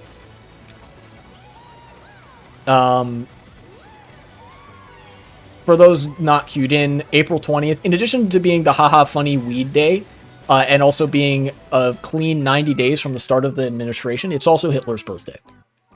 So Nazis tend to like that date particularly. We haven't had martial law since the Civil War. Yeah, that's true. We've never had martial law in peacetime. But here's the kicker about the Insurrection Act of 1807. It is actually worse than martial law. You might not have been ready to hear that, but if you watch Vosh, you know what I'm going to talk about. But under normal martial law circumstances, you see this in a lot of countries that are like military juntas. The law is administered and the country is governed by military authorities. So the top generals in the country, right? So the civilian president is deferring that power to the military. That is what martial law is. Military rule, you know? The difference between martial law and the Insurrection Act is that in the Insurrection Act, while you still have the military mostly running things, they defer decision-making and power to the civilian president. So basically, it becomes like kind of martial law, but instead of the top general being the executive authority of the country, it is the president, the civilian president, which means Donald Trump will still be fully in charge. It won't be any of the eggheads at the Pentagon, even though he's replaced most of them with loyalists. it's going to be Donald Trump as the commander-in-chief of the military is like, and the civilian president is just going to have the authority to direct the military to do whatever. And a component part of martial law is that all your rights are just gone. No more freedom of speech. Like you're just fucked. I'm going to die. We're all going to die eventually. We live and then we die. But it is very unlikely that that any given person dies as a result of the like martial law that is going to be implemented. Right? Or the martial law 2. They had to invent a new martial law. I meant sooner than normal. I mean, maybe. I can't see the future. But I don't think the military is going to be the one to kill you. Is what I'm trying to convey here. I don't think that, like, you know, we're all just gonna be yoinked or something. You know?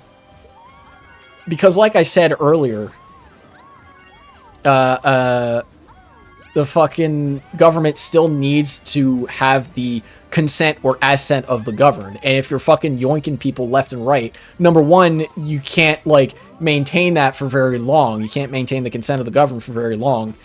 And number two, it gets to the point where it's like, well, then who are we going to govern if we're just arresting everybody, right? Like, in order to have a slave labor force, they have to have people who are still alive. That's what I'm getting at, effectively.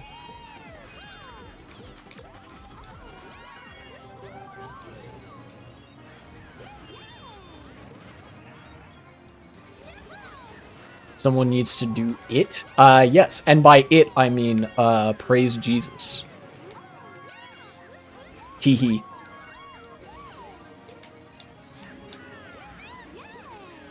I'm gonna use this here. Get a box, yeah. I'm not gonna lie and say that we'll all be perfectly fine. Life is gonna get rough. It's gonna be hard. But I don't think that we're going to die, right? I've been to countries where there is like a very, very real threat of just being disappeared at a moment's notice. Like where the authoritarianism is even more advanced than in the United States, right? Like even me just doing this live stream right now isn't that dangerous, you know? I've been in a country where me doing this live stream would be very dangerous, you know? Or rather, I've been in a country where doing a live stream like this would be particularly dangerous and could result in me not being seen or heard from for a few months. Not like massive possibility of that, but big enough that I just wouldn't risk it at all, you know? And that's partly because the government there is more rational than the government here, you know?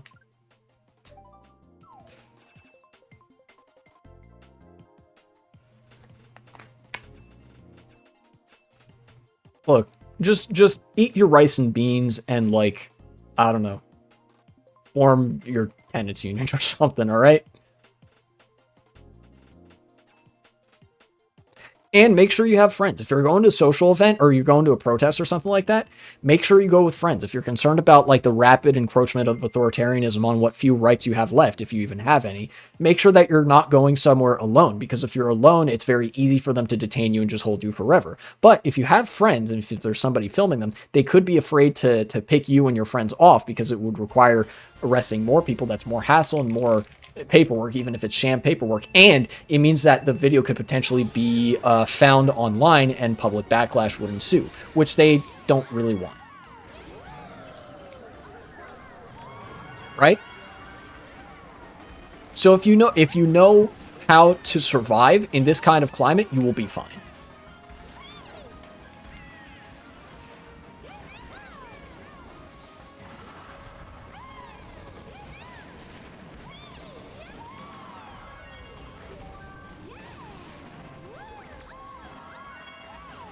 And although I say fine, I mean that in relative terms. You're not going to die.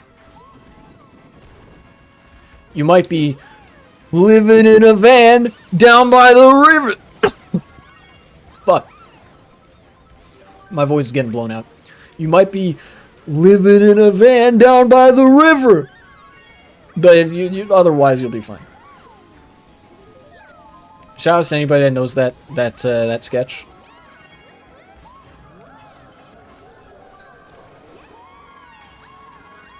What's his name? Chris Farley, the guy, the motivational speaker who lives in a van down by the river, and constantly talks about how, like, you know, if you don't get your life together, you'll be living in a van down by the river.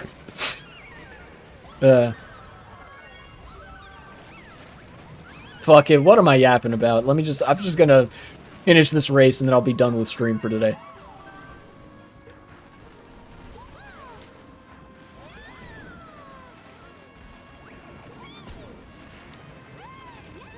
Oh shit, they got him out of the air. That was a really good blue shell.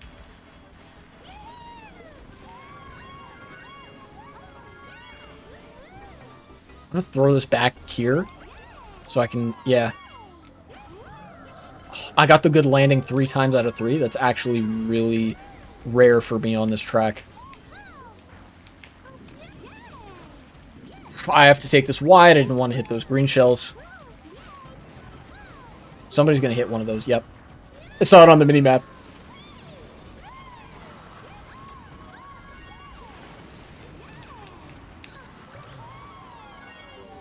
Okay. Didn't give me a fake item. That's good. In before blue shell? Nope, we're good. Alright. I mean, there could be a blue shell here. That was kind of a dicey POW. And I win. Nice. First place.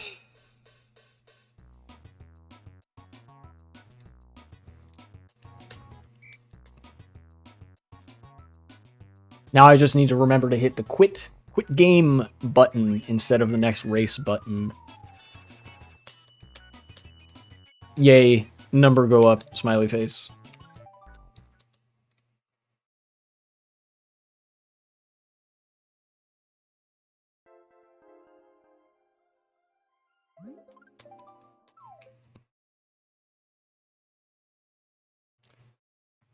Anyway, the country's going down the toilet. Down the toilet. That has been the live stream. I like playing Mario Kart and talking about this shit. Yes. Now I'm gonna raid somebody.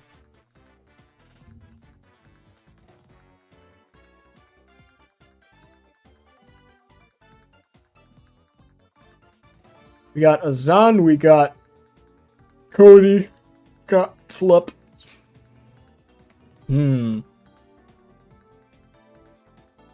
Azan covering the constitutional crisis as usual.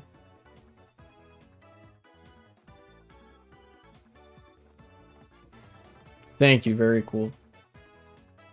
Yeah, let's raid Cody. Let's raid Cody Schwab. Enjoy some Super Smash Bros. Melee for the Nintendo GameCube, TM.